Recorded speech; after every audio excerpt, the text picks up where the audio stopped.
In this world, the moon is undergoing a mutation that will cause the temperature to rise above 100 degrees. The surface becomes so hot that power plants explode due to the heat. You can't walk outside for more than 20 seconds without fainting, and the asphalt is so hot that if you touch it, you melt. With the whole world unable to leave their homes, supplies have become the most valuable commodity. Our protagonist survived for 5 years with his girlfriend. However, as soon as his supplies began to run out, she sent a guy to kill him before everything was depleted. But now, 5 years back in time before it all started, he has the ability to stockpile food and resources. And in this life, he will accumulate 3 billion resources and vows to be the cruelest person to seek revenge on everyone. But at this moment, our protagonist is on the bus where people are discussing how Mount Fuji has experienced an earthquake that killed dozens of people, and now their city is also being evacuated. The girl in the tight pink dress says they had to leave so quickly that she couldn't even buy supplies. The guy beside her says all the supplies from the surrounding cities disappeared mysteriously, and the other guy with shaved hair says the same thing happened at Donman Lake in Chiangsaen City and also at the Dahunan warehouse. The girl is scared, saying all this must be worth billions. It's at this point that our protagonist from behind everyone says it's actually worth trillions. And the disappearance of so many supplies plus all these natural disasters shows that something is going on. It's good to be alert. The girl asks him if it's the end of the world, while the guy in the green shirt says he's excited. He can't wait for people to be treated equally. But our protagonist thinks that inequality will only increase. Even at the end of the world, there wasn't a day when life was equal. After all, he personally experienced it.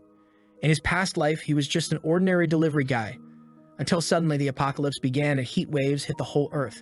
The tectonic plates moved and creatures hidden in the core emerged to the surface. The whole world changed overnight, and in this new world there was a new order.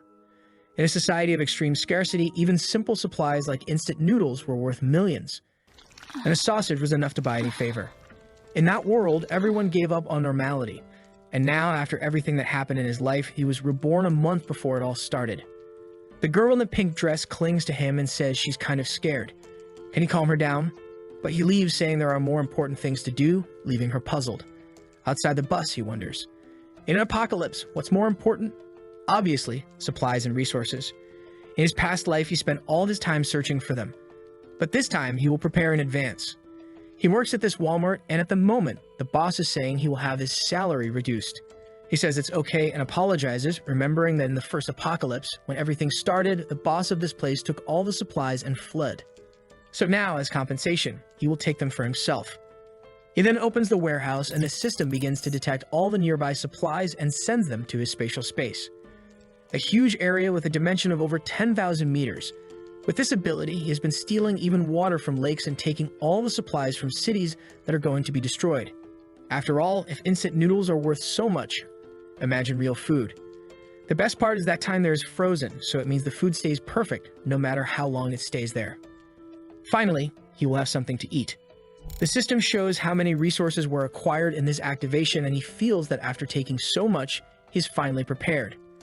At this moment, 3 guys from work enter the completely empty warehouse and ask what happened. Our protagonist reveals that he took everything, and the boss says he has no idea how he did it, but orders the other 2 to get him. But the moment they approach, he takes a step back and mysteriously disappears into thin air. They stand there puzzled, wondering where he disappeared to, while he reappears outside. This is his second ability, Spatial Jump. Using his spatial power, he can teleport up to 3 meters away. With this, he can gather supplies much more easily and escape without a fuss. He tosses his uniform in the air, declaring the collection complete. Then he receives a message on his phone from the authorities warning that the Earth is undergoing strange movements and everyone should be cautious because a disaster could happen. But there's no need to panic.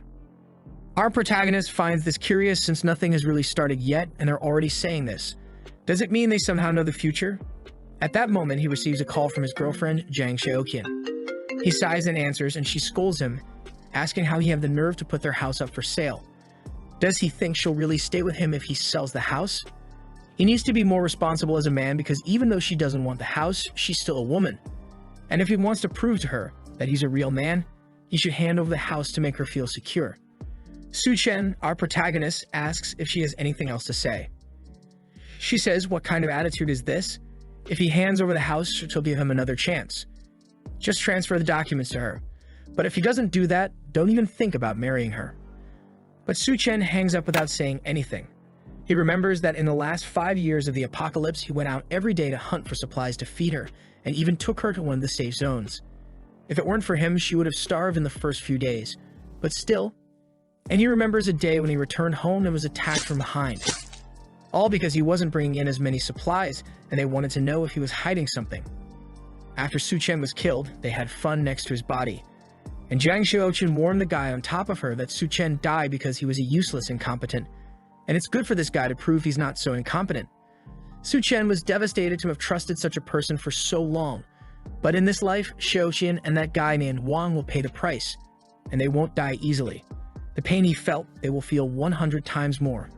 He calms down and remembers that the things he needs now are not found in the market and can only be bought with money. But first, he needs to get that money. So he calls a guy named Liu and says he's selling his house at half price, but he wants the money now. In front of the real estate agency, Wang and Xiaoqun are waiting for him. When he appears, Xiaoqun scolds him for keeping her waiting for so long.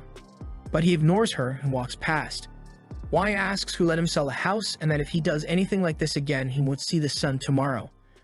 But at that moment, Su Chen, who has learned to fight after surviving, grabs him by the neck and throws him to the ground, saying he can do whatever he wants with his things. While Xiaoqun is scared by this and tries to stop him. But she receives a slap and falls to the ground in disbelief. On the ground, Wang is begging him to let go, saying he's almost suffocating, but Su Chen tells him not to worry since he won't die so easily. He then releases Wang, who is shocked on the ground, while Su Chen enters the real estate agency. At that moment, Xiaoqun threatens him, saying to seize this opportunity she's giving him. If he kneels down and apologizes, she'll consider his case. But if he doesn't do that, forget about marrying her. Su Chen looks back and stares at the two who run away in fear. Inside the real estate agency, the attendant offers him some water, saying they will buy his house now. What does he think? The realtor's plan is simple. Su Chen's house is worth $1 million, but now he's selling it for $700,000. All he needs to do is buy and sell to someone else, and he'll make a good profit.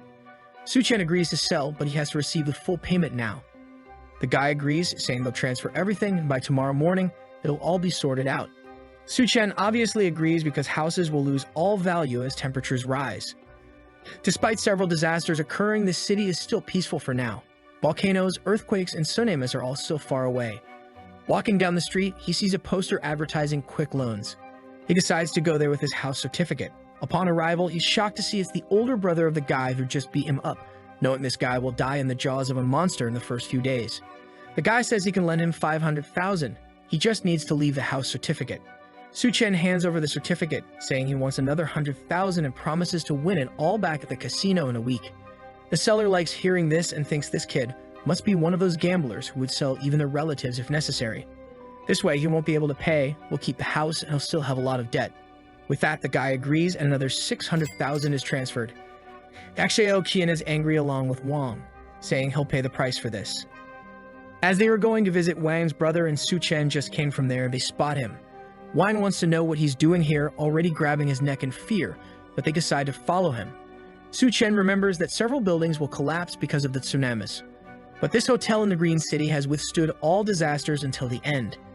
He knows the presidential suite is well equipped and even has a pool. Maybe it's a good place to use as a base for a while. Even at the end of times, this place continued to have food for a long time. He is then greeted by the attendant Liu Xinru, who asks what she can do for him. Su Chen says he wants 1,000 tables for a banquet, startling her. She offers some table options, thinking this kid must be the son of someone very rich. He says he'll want the table that costs 10,000 each and will make a deposit of 500,000. When everything is settled, he'll make the rest of the payment. She is somewhat incredulous, but says to follow her to make the payment, thinking that even though this payment of his may not be much, someone who easily spends 500,000 surely has more to spend, so it's best to facilitate the process. Entering the room, she asks if he's getting married. He says yes, and all this is for a wedding, and he also wants the presidential suite. Sometime later, he's leaving the hotel all happy. He got over 10 million in food, spending 500,000 with the advance deposit. And it doesn't matter about the rest, since when the apocalypse begins, the ice blocks he'll have will be worth billions. Watching him leave, she thinks whoever marries him is a lucky girl.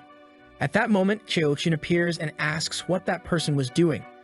The attendant asks who she is, and she says she's Su Chen's girlfriend. The attendant then says her boyfriend ordered a banquet for over 1,000 people and paid 500,000. To have a boyfriend like him, she's really lucky. However, the attendant is looking and thinking this girl is at most a 7. But she has a good body. Why do rich guys always like women like this? Xiaoqian and Yang are shocked. A $10 million banquet. The attendant says it's the case and that maybe she hasn't realized, but many rich people do this. They get into relationships and hide all the money they have until the day of the wedding. Xiaoqian starts to believe this, and Wang thinks it's impossible for that loser to have so much money. However, the attendant shows that she received the transfer of 500,000. On the street, Wang is asking Xiaoqian, who is he going to invite to a 1,000-person banquet? Now Xiaoqian is confident, saying, "You really don't understand, do you? He's trying to introduce me to the circle of millionaires he knows. Only then will he reveal my identity." Wang is wanting to become a mountaineer and venture into the mountains, but she slaps him. Thinking that she has to create as many opportunities as possible to stay with that loser while imagining herself as a wealthy lady in a chair being pampered, her eyes sparkle. She never imagined this scenario. She'll definitely have to marry Su Chen the loser, and that's too good. Meanwhile, Su Chen is just tallying up what he's done. 700,000 for the house, plus 600,000 loan and 500,000 for the banquet. And now that his name is about to be tarnished, taking out a bunch more loans wouldn't be bad. So he installs all the banking apps on his phone and starts taking out a bunch more loans. After creating over 80 accounts, he managed to get another 970,000. Now he needs to buy a fireplace, ice-making machine, ice blocks, smokeless charcoal, and a few other things that aren't available in the markets. With the amount of money he has, buying online with fast delivery is easy. These items are essential for surviving the extreme cold and heat that will occur. He then orders 2,000 tons of smokeless charcoal, and also calls an ice factory to make a reservation. As he's walking down the street, a girl calls out to him. She's a friend of Xiaoqian's and says Xiaoqian misses him. However, Su Chen knows this girl isn't up to any good and has always spoken ill of him to everyone. So he tells her, "Miss me. She must miss my house, right?"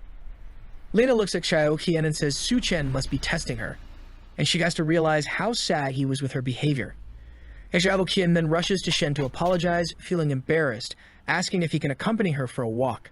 She's not feeling well and she was sad to have fought with him yesterday. But Su Chen ignores her and tells her to go for a walk alone. Xiaoqian is losing her temper, saying he's being too arrogant, and Lena says he's getting a taxi. It's good they follow him and see what he's up to. Meanwhile, Su Chen is arriving at the ice factory. The guy receives him, impressed that he's so young. Su Chen asks if the 2,000 tons of edible ice are ready, and the attendant says his factory isn't cheap, but guarantees extremely fast delivery. He just needs to pay a small portion, and they'll deliver everything. Su Chen then transfers 100,000 to him, and the seller informs that everything will be delivered in 3 days. Saving the money, the attendant asks why he needs so much ice. Is he organizing an event? If he wants, they can cooperate in the future, and the price is negotiable. Su Chen says it's all for a charity event and leaves. At that moment, another taxi stops and the seller gets excited. But it's Xiaoqian wanting to know what that guy who just left was doing here. She's asking because he's her boyfriend. The seller is confused. Is this girl playing detective? What's going on here? He says he ordered 800,000 in ice. Both of them are shocked. 800,000 in ice. It's confirmed. He's a millionaire indeed to do something like that. Lena asks, did he tell you what he's going to do with so much ice? The seller thinks and remembers. He said he's going to donate it to charity. Both of them get scared without understanding the reason. The scene shifts to one of the city's fanciest restaurants. In his past life, he never enjoyed anything before everything was destroyed, and even having a coffee was a luxury. Looking at the menu, he sees it's all quite expensive. And on the last page, there's something for 17,000 with a question mark. He asks when it is, and the attendant says it's a special item made by their chef. Su Chen says it sounds good and places the order. He remembers that in his past lives, several creatures mutated. Some people thought it was some kind of biological change. But for him, it was just the creatures adapting to the new environment. At that moment, a girl with pink hair comes to deliver his order. She's marvelous and introduces herself as the chef of this restaurant. Su Chen recognizes her as Chef Duanya. During the apocalypse, she became known as the Hell's Chef. She had some kind of magical culinary ability that turned corpses into edible things. And in a world of scarcity, no one could resist temptation. However, the dishes made with mutated creatures always ended up killing people. Seeing his expression, she wonders, does he think that a beautiful girl like me would poison his food? And then she tells him that the dish she served is called Two-Faced Life. It's a meat dish with different preparations on each side. Su Chen tries it and says it's really worth the $17,000, while thinking it would be wonderful to have her at home to cook. Outside, Lena says she heard this restaurant is really expensive, and Xiaoqian says she can't wait to become a rich wife. So Su Chen decides to go to one of the city's most expensive bars, since soon it won't be possible. As soon as he sits down, a bunch of girls surround him asking what he wants to drink. He starts drinking with them, and when he looks to the side, there's a girl sitting there. Her friend says she was betrayed by her boyfriend and came here to have some fun. The girl says her boyfriend didn't even sleep with her and cheated on her with an old woman. Why do all men act like that? Su Chen says it's because men's instinct to reproduce is ingrained in their DNA and mind. Suddenly, she drinks her entire drink and asks if he's single. He's confused, but she approaches and asks if he's interested. At that moment, Xiaoqian and Lina enter the bar looking for him. And at a table in the corner, they see him with the 3 girls. Su Chen tells her they can go up to a room and she seems to agree, so the 2 rush off. It seems the desire between them is strong. Xiaoqian and Lina shout at him to stop, but the 2 run to the room, enter, and close the door. He apologizes to her for those 2, and the girl timidly says it's her first time. Su Chen feels awkward and flicks her forehead, saying she must be drunk to do something like that. He tells her not to leave the house for the next few days and to stock up on food. She says she understands. And then he says a girl like her shouldn't be in a place like this. With that, he closes the door and leaves, thinking it's a shame, but he won't be able to seize this opportunity. When he leaves the room, Xiaoqian and Lina are kicking all the doors. But he easily leaves, and the next day he receives all the delivery trucks, from the ice, charcoal, to the banquets. Wang is confused in the crowd, wondering why the hell Su Chen rented such a huge warehouse just to receive so much stuff, and now even Xiaoqian is getting confused, wondering what he's doing. At that moment, Lina points out that the banquet from the Green City Hotel has arrived. They're laying out the carpets and organizing all the tables beautifully. Could it be that suddenly a bunch of people will arrive, and you will declare his love for her and propose? Xiaoqian is now all haughty, saying that even if he proposes, she'll still think about his case. They say they need to see his sincerity and decide to go talk to him. She then goes to Su Chen and asks why he's buying so much stuff. And Su Chen says he'll explain later, but can she help him organize everything? Xiaoqian is scared, thinking he's a jerk for making the girl who's about to become rich soon do such hard work. Lina says it must be some kind of test to see if she's qualified to become a rich girl, and at that, Xiaoqian changes her attitude and says she's not that weak type of woman. She knows how to be delicate, but also knows how to work and starts carrying the boxes.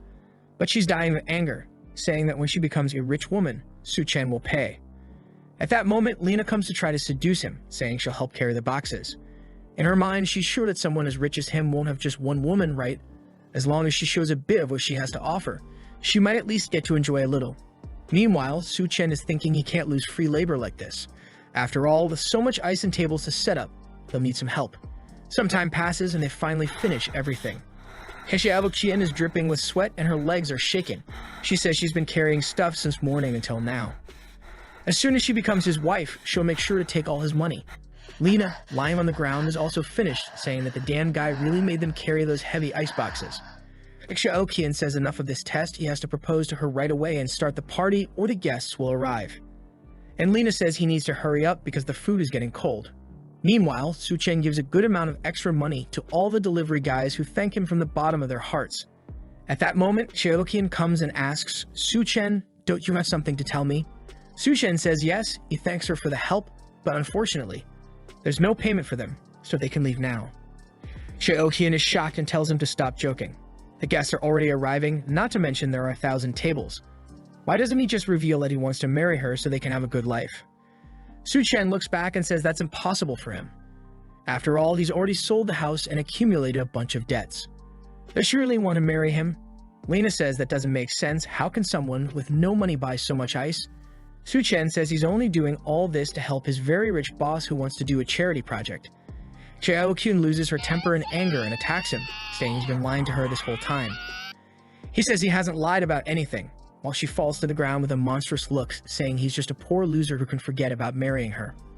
Su Chen says he's not interested at all, and she angrily leaves, saying he's a bastard and will regret it. When they both leave, he thinks they'll regret it once the apocalypse starts. He then closes the warehouse door to start storing everything in his space. With that, all preparations are finally ready. Back at the hotel with Wang Dahai, the guy he borrowed money from. Wan Hoyu pulls Xiaoqian aside and tells her not to pay attention to that loser Su Chen anymore. She should stick with him all the time anyway. She's gnashing her teeth, saying she's looking forward to his performance tonight. And Wang tells her not to worry, he'll ask his brother Dahai to deal with that guy for her. Qian thinks that Wang isn't really that bad after all, plus he has his influential brother. He's definitely better than that loser. Just then, Su-chen says she really throws herself at anyone. She's startled and asks what he's doing there, while Wang points at him and tells his brother it was this guy who hit him. Da-hai says he didn't expect it to be this guy here, and Wang asks if he knows that guy. Da-hai explains that this kid borrowed 600,000 from him and has to pay it back by tomorrow. Wang says that's perfect, they can settle these two things. While Qian is now happily saying she really got rid of a loser, especially one who owes money to Da-hai's brother. Su-chen says it really is impossible to have a good meal in that place, and Da-hai reminds him that the payment date is tomorrow. Why is he here in this hotel acting like everything's fine? Wang shouts at his brother not even to talk to this guy since he hit him. Shinru then appears and asks what's going on and if they can resolve it. Da-hai says if she forces that kid to kneel down and apologize, they can let it slide for today. She then asks Su-chen what's going on. He says it's just some pests bothering him. Da-hai then bangs on the table, saying he was only calm because his payment is due tomorrow. But from afar, a guy with a goatee asks what's going on and who let him cause trouble here. Su-chen and Da-hai recognize this guy as Gao Kang. Da-hai starts apologizing, asking what he's doing here. Gao Kang says he has important matters to discuss here today, and it's not for him to cause trouble. Da-hai knows this guy is an entrepreneur, but is involved in various underworld activities, and he has a lot of people under his command, so it's really not good to go against him. And with that, he apologizes, saying he'll come back later. Su-chen recognizes this guy as Skull Crusher, and in the apocalypse, this guy became one of the most powerful forces, and he even had the boss of Hell working for him. Su-chen remembers that this hotel was one of the first places where some people with powers appeared, and maybe he got so strong because of something that will happen here. Gao Qiang stares at him while Su-chen thinks whatever opportunity arises in this hotel, he'll seize it. Sometime later, Gao Qiang is taking Duan Ya to meet someone named Mr. Sun, and she asks what this guy wants to discuss with her. Mr. Sun says he was looking forward to meeting the wonderful Miss Duan and then serves her a drink. Duan Ya realizes there's something wrong with that glass, clearly containing some kind of drug. While Su-chen remembers in his past life he hid in the basement with Xiaoqiang and barely survived. He never expected that in this life he would kick her and she would still follow him here. But this is the perfect opportunity for revenge. Looking at the pool where the two brothers are going to refresh themselves, saying that tonight is strangely hot, but it's worth it since the girls will come in bikinis. They then appear and look at the moon, saying it's strangely bright. It's shining as much as the daytime sun. At that moment, Wang declares his love for her, while Su-chen in the room says their love is really about to explode. With the glass to the moon, he welcomes the apocalypse. The moon then begins to tremble and emit a red aura. Everyone outside feels something strange and their skin begins to burn. They all start running back to the hotel, saying something's wrong. Why is the moonlight burning so much? Inside the hotel, people are confused. It's night, but it's very bright. At that moment, the three of them are running, and everyone is scared. Their skin is already red. They are desperate, looking for somewhere to cool down. They then see an aquarium, run to it, knock it over, and jump in to relieve the pain. The hotel staff ask what's going on and where is Da-hai's brother. At that moment, Wang remembers his brother, who appears at the door with his skin all burnt. In the room, Mr. Sun is asking Duan why she's not drinking, and Gao Qiang says they prepared a banquet, so why don't they go there now? But Mr. Sun tells him that in this city, nobody can refuse to drink the wine he pours into the glass. Duan gets angry, thinking Gao Qiang set her up. He's so eager to raise his social status that he handed her over to this Mr. Sun. She knows this Sun Debiao very well. He's a guy who's invincible in the city of Shangu and has harmed many women. And today she became his target. She's absolutely sure there's something wrong with this wine, so she can't drink it. But what will she do? Right at that moment, the moon starts burning the three of them, and they close the curtain wondering what's happening. Mr. Sun says they'd better go down to understand better, and Duan feels relieved to get out of the situation. In the lobby, Shinru is trying to calm everyone down, saying the rescue teams must be coming. Gao Qiang asks one of his henchmen what's going on. He explains that suddenly the moon shone red and the temperature outside rose by over 70 degrees. In the news, they're saying that a lot of people have already been injured and burned. Mr. Sun calls the minister and asks them to send someone to pick him up. However, sometime later he tells Gao Qiang that unfortunately it seems they're having some problems and won't be able to make it. Meanwhile, Da-hai is in agony with his entire skin burned. People are trying to apply some burn ointments, but it's not enough. Not to mention he needs to be taken to a hospital, but with his high temperature outside, it will be impossible. He says he'll call a friend to come pick him up. The friend answers the phone, saying it's in the middle of nowhere, but okay, he'll come. As soon as he leaves the garage, he sees it's too hot and gets confused. The heat is so intense that the tires burst, and gets out of the car, calls his friend to let him know he'll be delayed, and runs away. However, the sole of his shoe melts and he slips and falls to the ground. Looking sideways, he sees another person lying there, already a dry corpse. He gets scared and tries to get up without realizing that half of his face is already on the asphalt. Everyone in the hotel is startled when he screams on the phone. While all this is happening, our protagonist is in his room with controlled temperature. He's sleeping soundly in bed, and government announcements are already being made. Due to the intense heat emitted by the moon, temperatures have risen by over 75 degrees, with the ground reaching over 100. The event has already resulted in hundreds of casualties. Please stay indoors to avoid skin and respiratory burns. At that moment, one of the power plants explodes due to excess heat, cutting off some communications. Dahai says he lost contact with his friends. While everyone is in the last room left in the hotel, Shaoqian and Lena are complaining that they don't want to stay in a room full of men. But at that moment, the power goes out. And with that, the air conditioning also stops working and everyone starts taking off their shirts, dying of heat.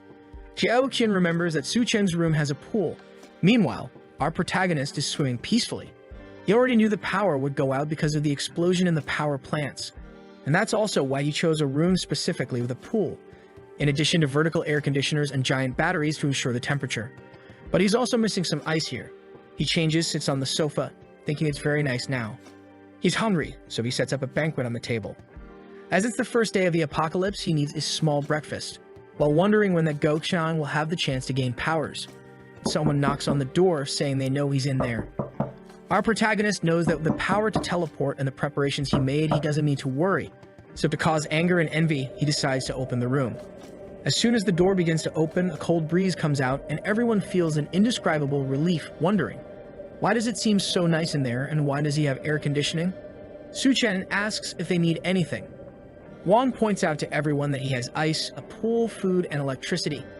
Lina and Xiaoqian start shouting at him, asking how he dares to let them burn outside all day while he's living in luxury. He better leave that room now.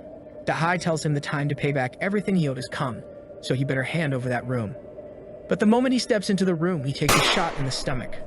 Dahai is shocked when he sees the wound, and Su Chen warns that if he takes another step, he'll die.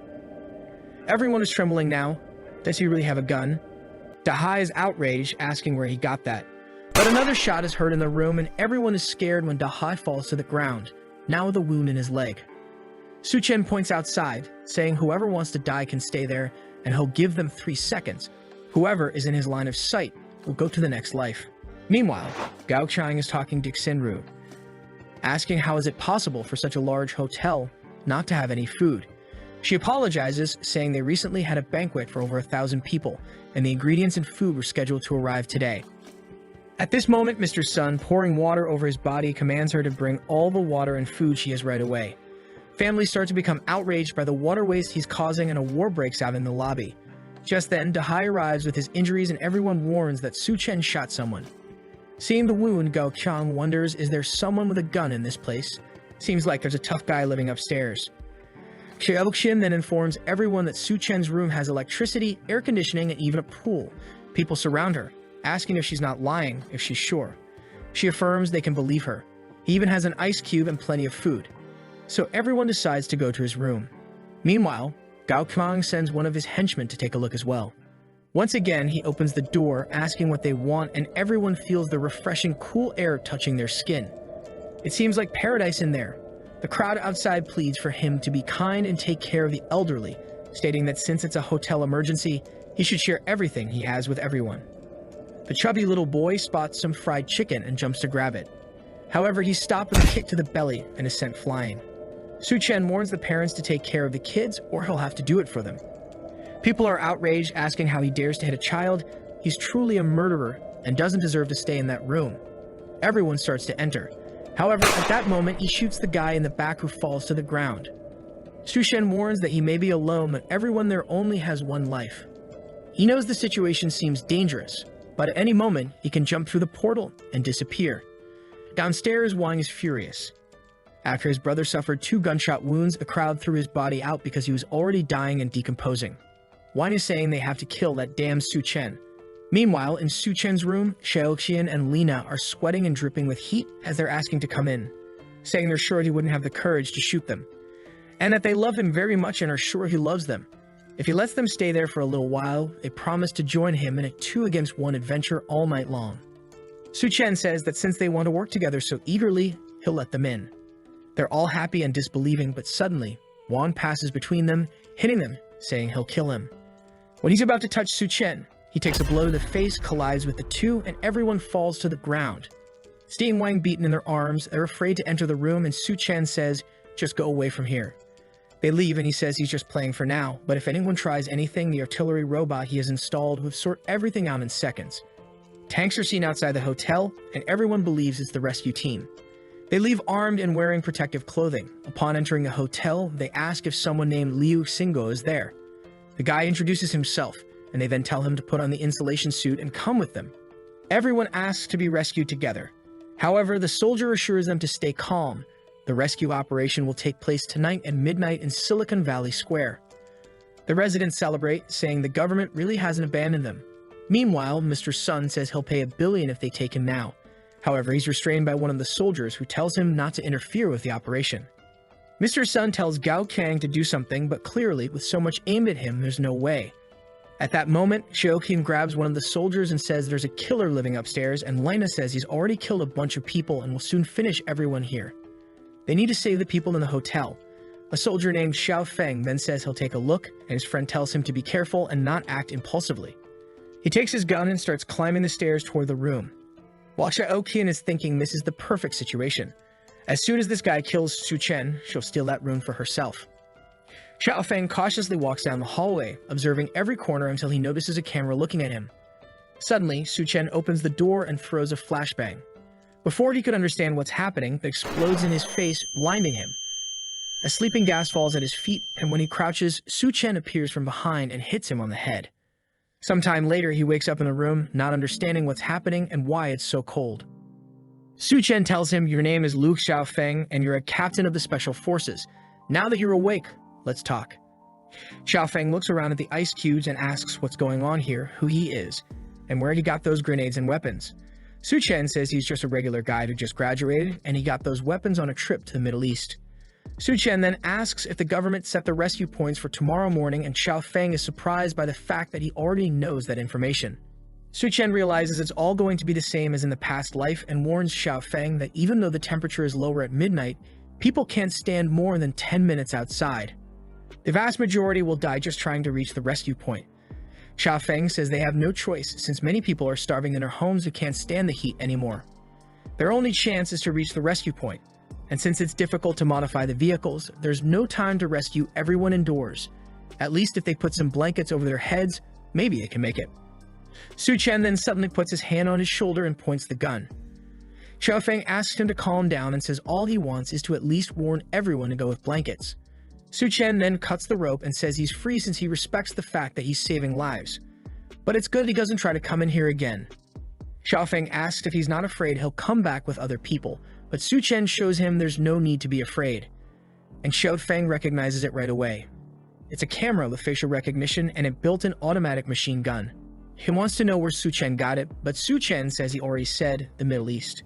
Now he better leave the room because he doesn't have time to deal with this anymore.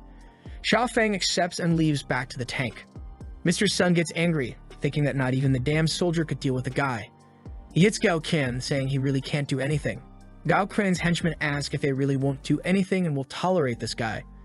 Gao Qian explains that after everyone is rescued, they'll still need the connections. It's dangerous to act now. At that moment, Su Chen appears and says, "In times of chaos, you're still dreaming of restoring order." The henchman gets angry, but Gao Qian tells him to calm down and asks why Su Chen came down. Su Chen then shows a bucket of ice, saying he came here to negotiate. The henchman tells Gao Qian it's good to kill that kid now and take everything he has in the room. But Su Chen points the gun, and the guy gives up the idea. Gao Qian then says they should talk business, and he hands over the edible ice to both of them. When they eat it, they're impressed with how delicious it is. Gao Qian now also wants to kill Su Chen to take everything he has. But first, they'll meet his demands. At that moment, Mr. Sun kicks him in the stomach, saying he's a damn liar for hiding those ice cubes and starts stepping on him, saying if he hides anything else, he'll die. Gao-kun is losing it, and Mr. Sun sees Do-won sitting, saying she's a very modest girl. Everyone is about to die of heat, and she hasn't even had the courage to take off her clothes. But he grabs her arm, saying he's tired of seeing her attitude, and he's in the mood to do certain things, so she better follow him. Do-won slaps him in the face, calling him a bastard. But suddenly, Sun rips her shirt, saying for her disobedience, he'll take advantage first, and then everyone will do what they want. She falls to the ground scared, and he says she's sweating a lot and he's just doing her a favor. Until Gao-qian appears behind him, saying enough of this. Sun turns to say something, but Gao-qian punches him in the neck with a closed hand, breaking it instantly. He falls to the ground dead, and Gao-qian says Su-chen is right. Indeed, this place is already chaos and people like him have to die with it, and then warns that this place is now under his control. Whoever doesn't want to obey will go to the rescue point or die here. Upstairs, Su-chen observes, saying that apparently his words were effective. Gao-qian was already the boss of this place in the past lives, so he just sped things up. And with that, the two of them have already been thrown out. Gao-qian then starts drinking the ice Su-chen gave him, while Xiaoqian and Lina beg for a little peace, saying they'll do whatever he wants. He throws it to them, saying it's okay. He'll give them some, but they better obey any demand. His henchman asks if they're not going to the rescue point, and Gao-qian says it's too far. It's not certain they'll survive. The henchman asks why he wants these women if they're running out of resources. Gao-qian says it's all part of the plan to deal with Su-chen. At midnight, Lina and Xiaoqian try to leave, covering themselves with blankets, but the henchman comes and takes everything off them. Xiaoqian asks what he thinks he's doing, but the henchman warns that now that they've taken the ice, they'll have to stay with him for a while. Those who decided not to obey Gao-qian because he didn't provide supplies are trying to reach the rescue point. But even though it's midnight, the ground is much hotter than they imagined. They're trying to protect their feet with a piece of wood, but it makes it difficult to walk, and one of them stumbles. Upon contact with the ground, their hand and face melt, leaving the survivor behind to die. Meanwhile, Dahei's body, which was burning on the ground until now, wakes up with red eyes. From the balcony, Su-chen observes everything, remembering that in the past life, he almost died on this walk. Xiaoqian and Lina say they can do whatever he wants, but why don't they at least go to the room? The henchman says they're being too shy, there's no need to try to hide. But suddenly the glass shatters, and the two chubby guys who were burned come running after everyone. Wang thinks they're zombies and asks if they'll turn too if they're bitten.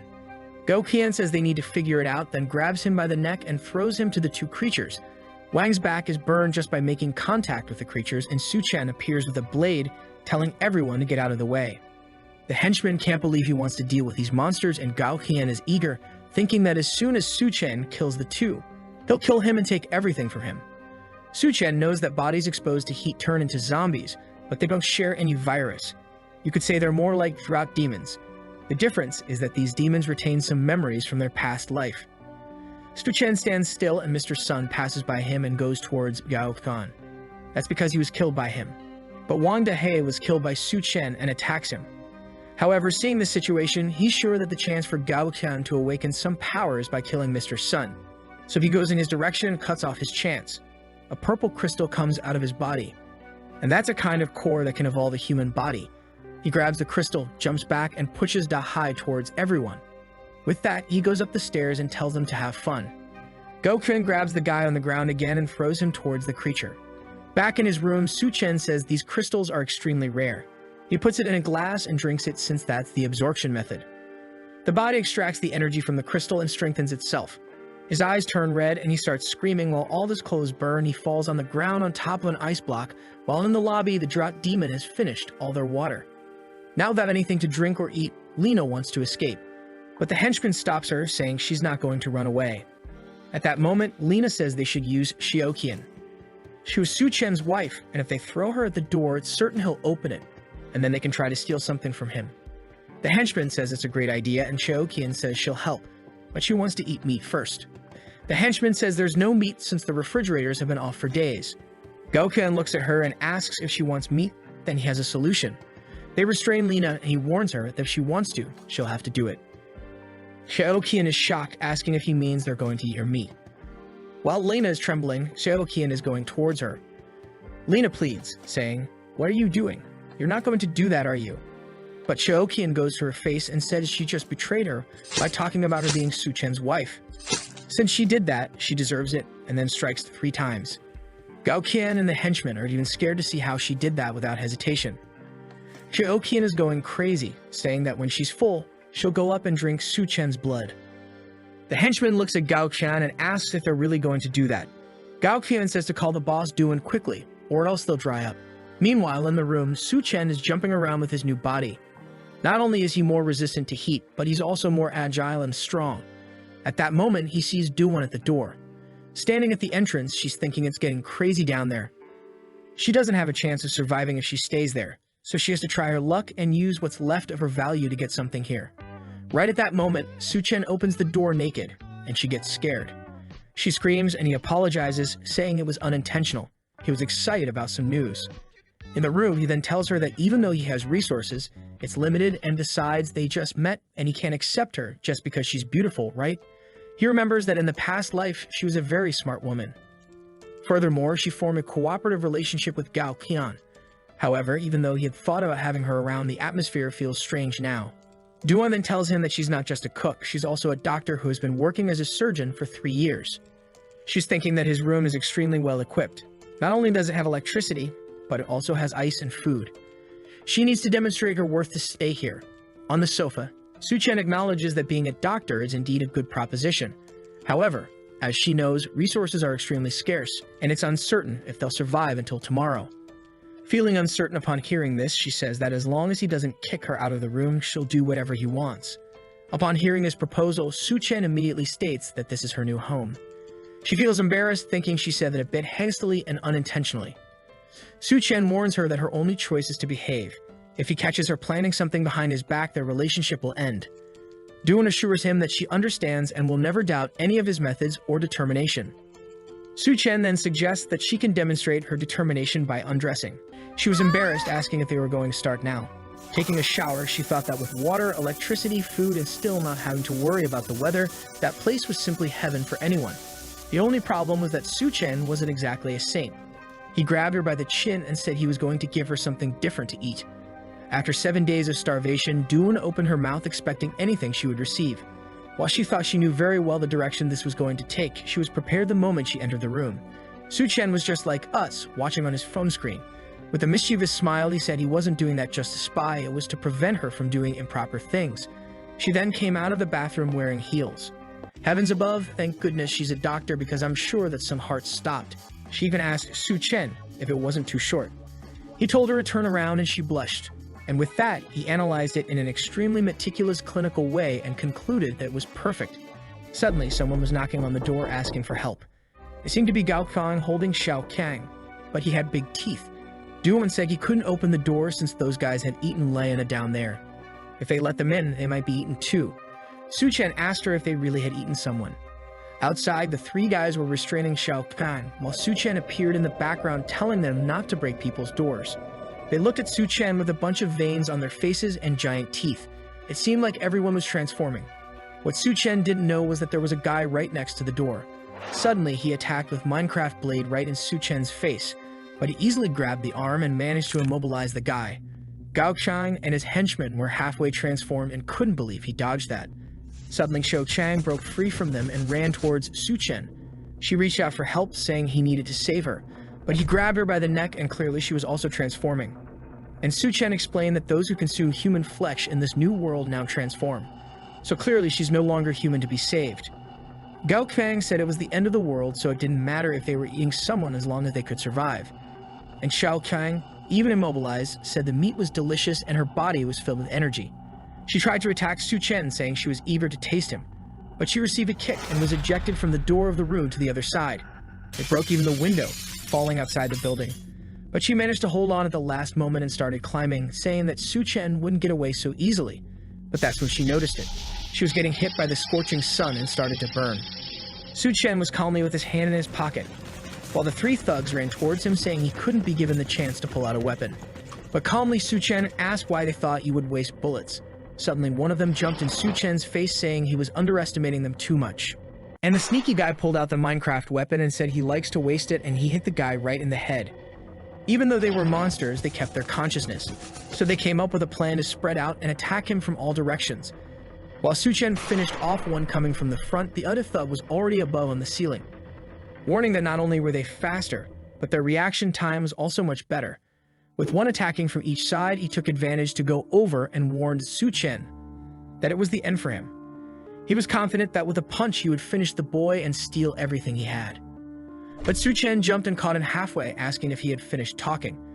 And with that, they both fell, with Su-chen smashing his head on the ground.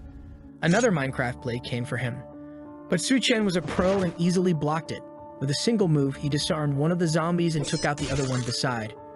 Gao-kan took advantage of this opening to try to land a punch, but his neck was also grabbed and Su-chen slammed him against the wall. But that's when something else was coming from the corridor. Even Su-chen seemed to be startled by what he saw. It was Xiaoqin completely transformed into a drop demon. She jumped from the glass and approached Su-chen. He recognized her and called her by her name. Seeing the transformation, he said she transformed too quickly, so apparently her dependencies are deep. As he finished off Gao Kuang, he said since she wouldn't disappear, he would finish her off again. And with that, Gao Kuang was lifeless. Transformed Xiaoqin let out a monstrous scream. Inside the room, Duan was getting impressed. I'm also very impressed with her, goddammit. Saying that Su-chen was too incredible, he was dealing with the entire Gao Qian gang alone. But seeing that creature in the corridor, she knew that was much more dangerous than the others. She knew that if she wanted to stay by his side for a long time, she couldn't be a burden to him. So she called Su-chen's name, who turned to see what it was. He was confused by her saying she would help. He said if she didn't get scared and hide, that was already good. But if she came out armed like that with so much thickness, he would be very distracted in combat. She was kind of confused until she realized she was indeed an impressive doctor. Meanwhile, Xiaoqin was making some noises, until she let out a big scream and jumped towards Su-chen with her mouth open. He was surprised and turned to see her coming. But it was too late, he took a blow right on the shoulder. Duan was startled and called out his name. But at that moment, Su-chen had already activated his berserker power and her claws only made small scratches. Xiaoqin turned around disbelievingly. In a quick move using her tail, she reached Su-chen's back. And taking advantage that he was immobile, she bit him right on the shoulder. But her teeth couldn't penetrate his skin, which seemed as hard as steel. She couldn't understand what just happened. Su-chen asked if her teeth were just for decoration, but warned that now it was his turn. He grabbed one arm and then the other. He jumped backwards to her back, immobilizing her. He pressed his foot on her spine, and with her unable to react, he asked if she was ready. With that, he pulled both her arms out, while jumping and slamming her on the ground. Xiaoqin fell to the ground in agony, and Su-chen stylishly landed behind her with the toothpicks in his hand. Tossing the remains away, he said he was planning to make her suffer much more in this apocalypse. But now that she's like this, she forced him to finish her off as quickly as possible. But suddenly, he noticed something. Using her tail, Xiaoqin grabbed one of the bodies on the ground. She opened her monster mouth and started swallowing the guy. Her mouth stretched all the way to the side of her spine, and her body could regenerate. Pulling her left arm, he said they would start with that one. From the other side of her ear, he said it was now the turn of the right arm and pulled another one. The monster was agonizing. Tossing the four limbs up, she fell to the ground battered. But she easily regenerated. As soon as she was back to 100%, Su-chen said the first round was over. But she'd better get ready because the second was about to begin. From the room, Duan watched everything, the rain of limbs being thrown everywhere, while Su-chen kept finishing her off. She regenerated once again, and it was time for the third round. He continued removing each of her limbs and the tail. And with that came the fourth round, the fifth round. He began testing removing other parts, and after many experiments, Xiaoqin was on the ground crying, while Su-chen said he was already satisfied he wasn't a demon. But the little humanity left in her made her ask why she was being treated like this. Su-chen didn't like that question, especially because he remembered very well what she did to him in the past, when he did everything for her and was stabbed in the back. And then he went to step on her, saying it was revenge. And with one step, it was the end of Xiaoqin. Disbelieving and scared of what she saw, Duan asked if he was okay and if he was sane. But Su-chen ignored her question and only wanted to know if she was ready. Amidst that chaos, she was confused and asked ready for what. Su-chen approached her from behind and said he had been so heroic now. Shouldn't she reward him? Duan seemed to agree because she only asked if it would be right there. In another part of the city, at a rescue point, someone said the temperatures seemed to be normalizing. With open hands, this person wondered if it was the end of the apocalypse, when suddenly Xiaofeng appeared a little embarrassed, calling for the captain. He warned that there was a crowd of survivors approaching the rescue point, and the captain took a look. With short hair and carrying 3 giant weapons, she observed what was coming. They weren't survivors, but zombies that had already been transformed into drop demons. As soon as the captain noticed this, her pupils contracted. The demons began to run towards them, and she warned to evacuate all civilians from that place. But the zombie crowd seemed endless, and Xiaofeng begged the captain not to die while defending her at the front line. She told him to shut up and advance to the rescue point. Meanwhile, Su Shen said now she would experience the power of the berserker. But Juwen said she had already experienced that berserker power many times and asked how many times they had done it. Su Shen warned her that the extreme heat waves would ease off for now, and he wanted to go out to resolve something. So he needed to leave her with unforgettable memories. Timidly and hesitantly, Juwen asked if she couldn't go with him. Su Shen seemed to ignore her question and only said that the people around him first needed to meet two conditions. They needed to be valuable and absolutely obey any order. And she replied that she understood. Another berserker adventure begins. With that, night fell and Su Shen said Juwen had completely submitted to him. He knew he had to return soon before the Great Tsunamis began. In the past life, the excess of people moving towards the rescue point caused large hordes of zombies that ended up destroying that place. Many civilians and soldiers died in that concentration. Moreover, it has caused Minecraft weapons to fall into the hands of several people. Suddenly, 3 guys appear in front of him and told him to stop the car or he will suffer the consequences. From inside, Su Shen seemed unfazed, wondering if that guy was crazy to ask a car to stop like that. With that, he and lightly tapped the guys, sending them flying. Very friendly, our protagonist put the 3 to sleep peacefully on the asphalt. Su Shen knew it would be the same as before. The excessive heat and the wave of zombies caused the collapse of the subway underground. As many people ran to the deepest part to escape the heat, tens of thousands died there. Observing the bottom of the subway, several red eyes stared at him. That's because the sound of the car was attracting everyone. Unfortunately, it wasn't worth hunting power crystals since you would have to look into each of their heads. And with so many down there, it would take too much time. He then decided to take a look at the situation at the school, while remembering that he hadn't been to this place since his graduation from the engineering university. Night had fallen again when Su Shen stored his car in the dimensional space. He entered a building and came face to face with 2 transformed creatures. They were chained by collars around their necks, and from the back on the sofa, 3 guys seemed calm. And the boss said that for Su Shen to enter their territory, he would have to drop that backpack on his back. Su Shen took out a chicken leg from the bottom of the backpack, asking if those guys could help him and offering some of the food. They couldn't believe someone had chicken leg at a time like this. The boss immediately said he would definitely help him, just throw those chicken legs. Su Shen smiled and threw the chicken leg. Right in the middle of the 2 dropped demons, hunger took over and the 3 guys tried to lunge to compete for the chicken leg. But it was tied by a string, and the 3 were startled when Su Shen started pulling. He apologized, saying the 3 didn't deserve to eat something so good. They grabbed his weapons to finish Su Shen, but Su Shen grabbed the Minecraft one to sort everything out, and 3 loud sounds echoed in that room. Surely it was a very good sleep-inducing weapon because the 3 boys went into an eternal sleep, while Su Shen couldn't remember so many idiots surviving in the past life. Maybe the tips he's giving to other people have affected the world more than he thinks. He heads to the reptile and snake laboratory door. Grabbing the padlock on the door, he easily destroys it, saying apparently not many people come to this place, as most of the creatures there had already died. The smell of death filled the place. Seeing that it had devoured several others, he understood how it survived. In the past life, this was one of the first creatures to undergo the atavistic change, which means reverting to an ancestral form. He knows that in a week the floods will begin, and that's when this monster will transform. If he can't prevent it, it will cause a lot of trouble. Seeing that it keeps staring at him, Su Shen thinks that it seems to have already developed some consciousness. Suddenly, he hears a sound and realizes someone is there. Just behind the door, some armed men prepare to enter. They shout that they know Su Shen is inside and order him to come out now. The protagonist calmly comes out, saying he's at a critical moment and can't be disturbed. However, suddenly he notices something. A girl with gray hair approaches, and the guys seem to recognize her. Before they can react, she jumps towards them, putting one in a neck hold and another in a leg lock. Before the other guy can react, she falls next to him and climbs onto his back. A quick hand movement and another one is down. However, someone points a Nerf gun to her head, saying her moves weren't bad. She quickly reacts, elbowing the person's hand and raising both legs to trap Su Shen. However, when she tries to apply pressure to break his head, he doesn't move. And the guy doesn't even react right. He's taking deep breaths. A minute later, he points the Nerf gun again and asks who she is, now tied up. If it was just to immobilize, there was no need for all that show. But it seems he tied her up for something more.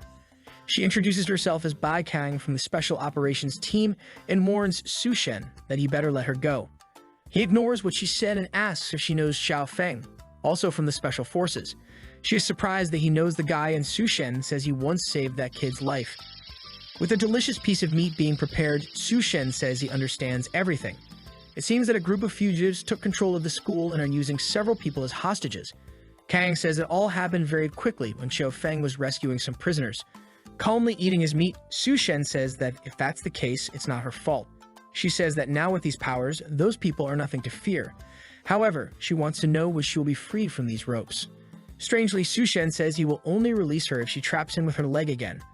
Man, this guy doesn't stop. She says she agrees to do it if he gives her a piece of meat. Sometime later, the rope was cut. What happened? I have no idea. But Su Shen handed her a weapon, saying there is a lot to resolve, so he can't help for now. He tells her to leave and stop being a pain. However, Kang said she will attack the guy's base. Without the resources they stole, the survivors won't have anything to eat. She insists, saying this might be the last time they see each other. Hearing that the guys have several supplies, Su Shen tells her to wait. He goes to his bag and pulls out an AWM, saying that Xiao Feng is her brother, so he will be a little help. Meanwhile, in the administrative block of the school, in a room there are several armed guys and another with 2 girls on his lap. He asks how things are going. One of the henchmen says everyone is waiting outside. This time they will be able to finish off all the students. The boss says that's good to hear and tells them to put those who disobey on the front line so they die quickly. Suddenly, the door is kicked in. Everyone is startled and Su Shen appears, apologizing for interrupting the meeting. One of the henchmen asks how he got there when there are more than 20 guards in the building. Su Shen says he will calmly explain how he got in. He points his finger at one of the guys and says, "Bang!" The guy's head explodes. Everyone in the room is shocked, wondering how it's possible for someone to kill another person just by pointing a finger. Su Shen continues pointing at everyone and warns that anyone who moves will die. The boss angrily tells him to shut up. However, from somewhere else, a person with a sniper rifle says the target has been eliminated. It's Bai Kang from the top of a building with the AWM. But she's insecure, as Su Shen is alone there and there are a lot of dangerous people in that place. For her, this plan of his to go alone is very risky. However, when Su Shen handed over the weapon, these were exactly the orders he gave. She wonders how she had the courage to trust something so foolish. Suddenly, when she aims, the curtains are closed. She screams to Su Shen, asking what's happening and why the curtains were closed. She hears that the people in the room seem to have figured out it was a sniper doing the job. She runs out now, sure that her location has been discovered. She runs down the stairs, hoping Su Shen is okay, running desperately while hearing in her earpiece that they are sending people to kill him. The poor girl is almost losing her mind. She bursts through the door, saying she's here for revenge. However, the henchmen are all on the ground as Su Shen is holding the boss by the neck. He warns that there are no supplies there. He rummages through his inventory while the boss says it's better not to kill him. If he does, he will be hunted by the rest of the group. Su Shen gives him a chiropractic session and cracks his neck, saying not to worry because everyone will join him soon enough. Bai Kang asks if he really did all that by himself. Su Shen says he's been exercising a lot. He says there are no supplies left there. She is confused and wonders if someone else got there before them and stole everything. Obviously, there are no supplies in that room because Su Shen has already stored them all in his dimensional space. He thinks he'll only share with others if he's sure how they'll act. He then says it's time for them to go to the girls' dormitory. She asks why specifically theirs. Su Shen says he got this information from the boss. However, in that same room among the hanging bodies was a girl who had just transformed. A bald man with a bever appears, saying that the damn girl was causing trouble again. He wonders if she's still alive. He approaches the tied-up girl and says it's a shame if she's dead. With that, they drop her to the ground. The guy says that Sister G has been pretending to be captured for several days and asks if she has found what she's looking for. She says she's very shaken because she almost died and needs some comfort from the Steel Fang. The guy says if that's the case, he'll help. He caresses her back with the whip. He asks how she's feeling, and she says she's much better now. He says that apparently she must have seen everything and asks who took his supplies. She warns that the guy was a demon, and he says he'll make him pay. She then reveals that the guy's name was Su Shen. After saying anything, a tooth falls into her hand and she asks how he dared to do that. However, strangely, everyone is against her, saying she's been monopolizing everything in the dormitory for a long time. They say it's good to kick her out of that place. Su Shen says she seems quite infamous around here. She yells at him, saying she'll find her father and make sure everyone there dies. Seeing the girl leave, Bai Kang asks if it's okay to let her go like that. Su Shen says she's going to find her father and asks if she wants to stop that. As Fan King is leaving the school, cursing Su Shen and saying he should be beneath her, a hand grabs her from behind. It was the Steel Fang asking where Su Shen was. The protagonist was leaving as he was going to let the army handle the evacuation, since the most important thing was to kill the Golden King Cobra as soon as it mutates. After all, it had the ability to manipulate water, which would be very useful for him. Suddenly, Sushin heard someone calling his name and asking for help. He recognized it as Fang King's voice and wondered what she was doing. However, he found her hanging by a rope and questioned if she had found her father so quickly. The guy in the background introduced himself as the Steel Fang from the Evolution Federation. He told Sushen he thought he was a more powerful Predai. Xiaofeng and Bai Kang hear a loud noise. She realizes it's coming from the direction Sushen went and tells Xiaofeng to keep an eye on things there. However, he says he won't stay either. He wants to go along to help in case something happened. Up ahead, Sushen is calm. The Steel Fang says that girl was from his university. Why doesn't he take the chance to play the hero and save the princess? Just kneel, and he'll leave the girl there. Sushen, pensive, says saving her is not impossible. Fang King gets excited and says he's amazing and asks him to kneel then. But then he says they have a little problem. She asks what kind of problem it is that will prevent her from being saved and starts yelling, saying he said he would save her, so he can't go back on his word and has to be a real man. Sushen explains that he is not a man who deserves to save her. He tells her to call the guys who always bootlicked her and went to the protests to come and save her here. Fang King yells at him, saying it seems he's trying to get revenge just because she said he was an inferior person. She says she won't apologize or beg to be saved. She calls him a pathetic loser and says she doesn't need him. Sushen smiles and tells her to remember what she's saying. As Fang King looks down, a bunch of dry zombies are surrounding her. Being consumed, she starts screaming, saying she was wrong and asking for help. But now she's gone. The Steel Fang says he's crazy and didn't even try to help the princess. But that's okay since he'll join her soon. He applies a powder to his face and says it's a new item they created. With it, you can control those demons. Sushen says it's just the ashes of those monsters' skeletons. Even the fool of the Steel Fang didn't know that and says it's really a disgusting thing. But he immediately orders all of them to attack Sushen. He prepares, pulls out a blade in one hand, a blade in the other. In a second, a bunch of purple cuts are drawn on the creatures and Sushen passes through. He falls to the ground and the blades disappear. The guy says it looks like he wants to play before dying. However, he gets startled when he sees that Sushen is already right in front of him. In the background, Bai Kang and Xiaofeng were watching everything. They were shocked to see that Sushen was completely surrounded, and from the top of the truck, the guy kept shouting for the monsters to attack Sushen but wondered why they were standing still. Sushen told him to stop shouting because it was useless. The guy asked what he meant by that, and Sushen explained that he had already dealt with them all. The Steel Fang was shocked, saying that it was impossible. Sushen, in one move, entered the portal and appeared behind the guy, saying he had never stolen anything from this so-called Evolution Federation. He placed his hands on the guy's head and asked who sent him to kill him, but then he said he changed his mind and would end it right away. The guy asked what he was going to do, but Sushen just smiled. As he agonized, his neck disconnected. And wow, it turned into a Mortal Kombat scene. Seeing all that, Bai Kang knew it was impossible for someone to train and become so strong. Sushen was some kind of monster. While the protagonist thought that he needed an assistant to deal with these things because he didn't want too many people to know what his powers were. Meanwhile, in the hotel where it all started, Duanye was saying that Sushen shouldn't abandon her in this place. She woke up saying that apparently she dreamed of him again last night.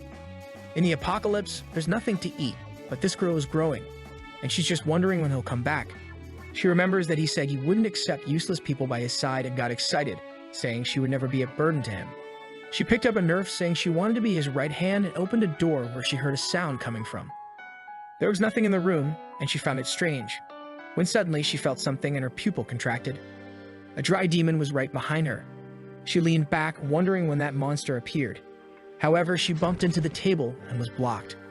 At that moment, she remembered she had the gun and went to grab it, but she hit the chair. The Nerf fell from her hand and rolled across the table. The dry demon came to bite her. She closed her eyes knowing it was over, but strangely, the creature seemed to bite the chair. She moved to the side, wondering what that monster was doing. Realizing it seemed to be smelling her, she guessed it couldn't see. The problem was that she was too close, and if she made a sound, she would be attacked. She tried to grab the Nerf she had dropped on the table. It was her only chance to end it. But she hit her head, and the monster seemed to notice something. It came to bite. She remembered Sushen had warned that he wouldn't keep her around just because she was pretty, and that inside every monster's head was a crystal, and he didn't like useless people. With that, she told herself she wasn't useless and stomped on the monster's eye with her heel. The tip got stuck. She tried to resist so the monster wouldn't come closer. But as soon as her foot came out, the creature grabbed her by the ankle. Doon got angry and stomped on the other eye with the other foot. With that, the monster fell to the ground. She picked up the axe next to her, saying she wasn't useless. She was going to take the crystal from that monster's head and show Su Shen that she was strong. Meanwhile, in the girls' dormitory, Bai Kang and Xiaofeng started evacuating everyone, following Su Shen's tip. And the Golden King Cobra had begun its mutation. Face to face with it, Su Shen was just waiting for the transformation to start. He knew what it needed was water, so he brought a bucket. As soon as he placed it on the ground, the snake started to go for it, and he realized it had intelligence. The moment she made contact with the water, the transformation began. She started to shake and the bucket swelled. Suddenly, it exploded in front of him. The creature had grown huge and was now face to face with him. Su Shen realized she had become much stronger just with that bit of water. It would have been extremely dangerous if he had let the floods come. He drew his blade and warned that if she submitted, he would consider making her a pet. But suddenly, she flew toward the window. Su Shen realized that the creature was more intelligent than he had imagined and jumped outside where the creature seemed to want to escape. Seeing this situation, he knew he had no choice. So he jumped with the sword in hand and tried to stab her head, but the blade broke. Her scales were much more resistant than he thought, and the snake came to bite him. But he calmly jumped towards her, saying that if a blade didn't work, he used his fists. With that, he punched her head into the ground. She took advantage of his distraction to try to wrap her body around him. Immobilized, he said she was quite treacherous and prepared to finish him off, making Su Shen realize that everything so far had been part of her plan. She then came to end him. Elsewhere, a guy from the army tells the captain that she can't forget about Su Shen because she keeps looking in the direction he went. She tells him to shut up. However, he warns that if the guy went alone, he would die. But Bai Kang says it's impossible. She is sure that Su Shen is much stronger than he appears. It's almost as if he were an untamed monster in this apocalypse. A hand comes and stops the snake's strike. Su Shen asks if she really thought she would defeat him with that. He says he knows very well the regenerative capabilities of snakes, but what he's going to do is different. Then he pulls her by the head, throws her aside, and splits her body in two.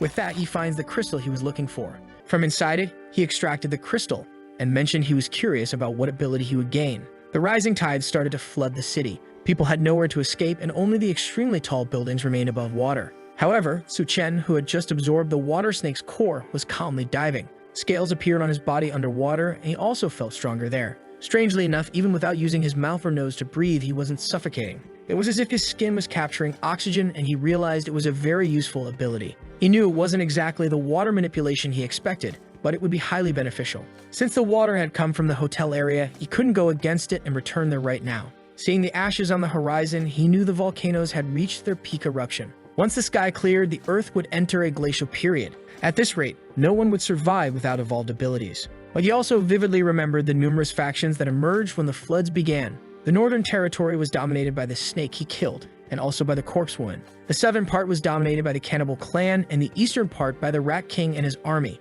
The western part had been dominated by Gao Kang and the people of the Green Hotel. In his previous life, he almost died at the hands of each of these groups. But in this life, he had already dealt with Gao Kang and the Snake King. The goal now was to gather more cores to take down the remaining enemies. The problem was that the Devourer clan had a very large population, and the Corpse Queen hid so well that it was practically impossible to find her now. He remembered that the rat plague started at the university, so their king must be there. Seeing that he was surrounded by zombies in the water, he realized he had relaxed too much. On top of a nearby antenna, two guys were trying to climb up, wondering how the waves had arrived so quickly. Then the bald guy looked back and warned that someone was swimming toward them. His friend said it was impossible, but then he noticed. Indeed, there was a guy who wasn't drowning or being swept away. However, knowing how unstable that post they were on was, the guys decided that if this guy came closer, they would kick him back into the water. But the bald guy warned to be careful because a lot of things were following him. That's when they saw the legion of zombies following Su Shen. They realized he was coming their way, so they shouted that they were from the Evolution Federation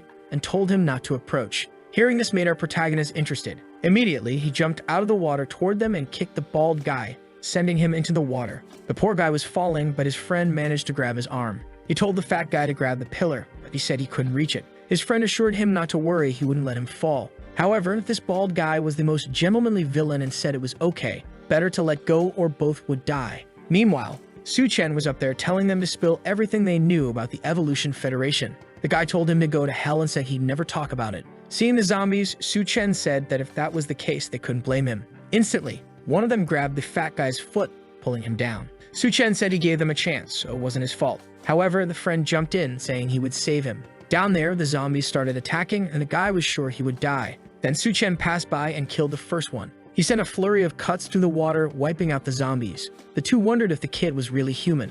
A while later, up top, they said they owed him and would tell him whatever he wanted to know. They explained that they had been sent there to investigate him, Su-chen. Currently, they were located at the University of Science and Technology and were led by a guy named Liu. Knowing that this university is where the rat business started, Su-chen asks if they're doing any research involving rodents. The guy says unfortunately, no one lets them get close to the labs. Now Su-chen is motivated to go there and resolve this before the rat disaster happens. Meanwhile, at the hotel, Duanya had survived and received the core from one of the zombies. She's always portrayed with great care and attention, but she found it strange that even the upper floors were already flooded. Then something called her attention and a sea creature started wrapping around to kill her. Definitely a cruel and wicked beast. It came toward her, opened a mouth full of teeth, and attacked. She barely managed to grab it, but her hand got entangled. Now she was immobilized and many of these creatures were coming her way. She realized she didn't have time to use the ability she had received. She remembered Su-chen saying that you couldn't know what ability you received just by the creature's appearance. The healthy doctor asked how she would find out if you couldn't tell. Su-chen explained that the only option was to focus on the changes she felt in her body and try to control that power. She smiled, saying she could understand. Looking at the creatures, she seemed to see a small brain in each one. With a red eye, she screamed for them to stop. The monster seemed scared and moved away from her. She was frustrated because she was all sticky, but she grabbed an axe and said she would now cut them like tofu. She swung the axe at the membrane, tearing everyone apart. While she talked about needing a bath, someone appeared behind her and asked if they could join. She turned angrily, but it was Su-chen in an oxygen suit. She realized it was him and jumped on the boy, celebrating his return. She noticed his oxygen suit and stepped back, apologizing. A while later, they went to take a bath to clean up after a lot of fighting. He asked if she had really received an ability, and she seemed pleased that he mentioned it since she was no longer useless. Our protagonist questioned what the effect was, and she said it was some kind of control over cells and minds. Su-chen immediately wanted to know if it was something possible to use to change the visual of food as an example, and she said she would practice first. He wanted to know what this practice was about, and his mind was taken over, and now he saw her in a combat outfit with extreme protection. He then activated his power to undo her mental control and said he would make her practice that ability a lot. A shot and two creatures died. It was Su-chen telling Duan that she had to control her mind and have a steady aim. He then left, saying he would give her half a day to get used to the ability. He asked if she was from the medical university. She said yes, and he said she would join the next mission. It was time for her to show some usefulness. While sailing through the city on a boat, she asked if it was okay to wear that extreme protection armor. Su-chen said yes, because no one would do anything to her if he was there. She wanted to know why he wanted to go to the science university, and he said he wanted to see a friend, wondering if he had survived. She told him not to worry because good people have good luck. A while later, she notified him they had arrived. The place was barricaded, but she said that was the science university. Su-chen noticed something when a guy appeared on the wall and shot at them. Our guy protected her, and from the top of the wall, someone asked what they were doing there. Su-chen wanted to know where the mutant rat that was supposed to be born in that place was. He said he wanted to join the Evolution Federation and asked them to open the gate. The chubby guy said the rabbit girl could enter, but the guy had to disappear. However, Duan showed a plate of smoked pork and asked to let them in. Immediately, the chubby guy went crazy, saying it was impossible for such a thing to exist in this world. He ordered the men to open the gate now because they hadn't seen meat in a long time. So they entered with the boat. The guys approached the dock, demanding the meat immediately. While they argued over who would eat, Duan's eyes were red. The guy thought he was eating roasted pork when it was actually a zombie's arm. They are then led along the way with the guy explaining that everyone helps each other in this base. The first floor is for children, the elderly, and those who are otherwise useless. But they would be going up. Suddenly, a child bumps into someone and falls to the ground.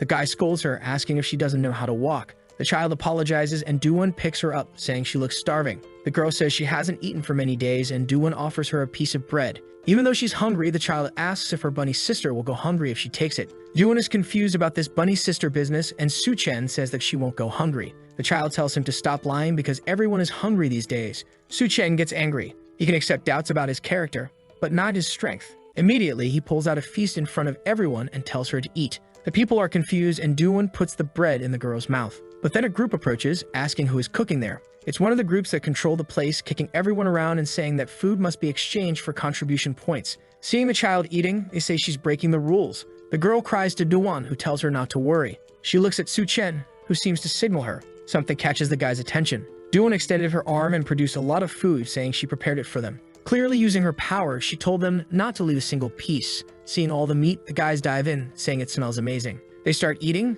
saying it's so good it makes them want to cry. One of them turns to Duan and says she is kind and won't be punished, but the guy next to her won't escape. Su-chen asks how they will punish him. The guy then calls out and 2 chained zombies appear. He warns that Su-chen's punishment will be to fight these monsters. Su-chen recognizes these guys as the ones he saved at the post and wonders what's happening. The little girl also seems to recognize them and asks what happened to her brothers. She orders them to release them, asking why they do this to people. While eating the meat, the guys say it's their fault for not completing the mission they were given. That's why they were kept just for some fun. But now that everyone knows each other, things have gotten even more interesting. He warns that if Su-chen loses, they'll throw the child and the 2 guys into the sea to become food. Su-chen starts to notice that the guys don't seem transformed but are under the influence of something. Then the guy orders them to attack. The chains are released and they attack Su-chen, but he just extends his hand and hits the first one's neck. A slap to the other's face and both fall to the ground. The child calls for her brothers, but Duan assures her they are okay and there's no need to worry. The guy eating gets angry, saying it was a waste of 2 medicines.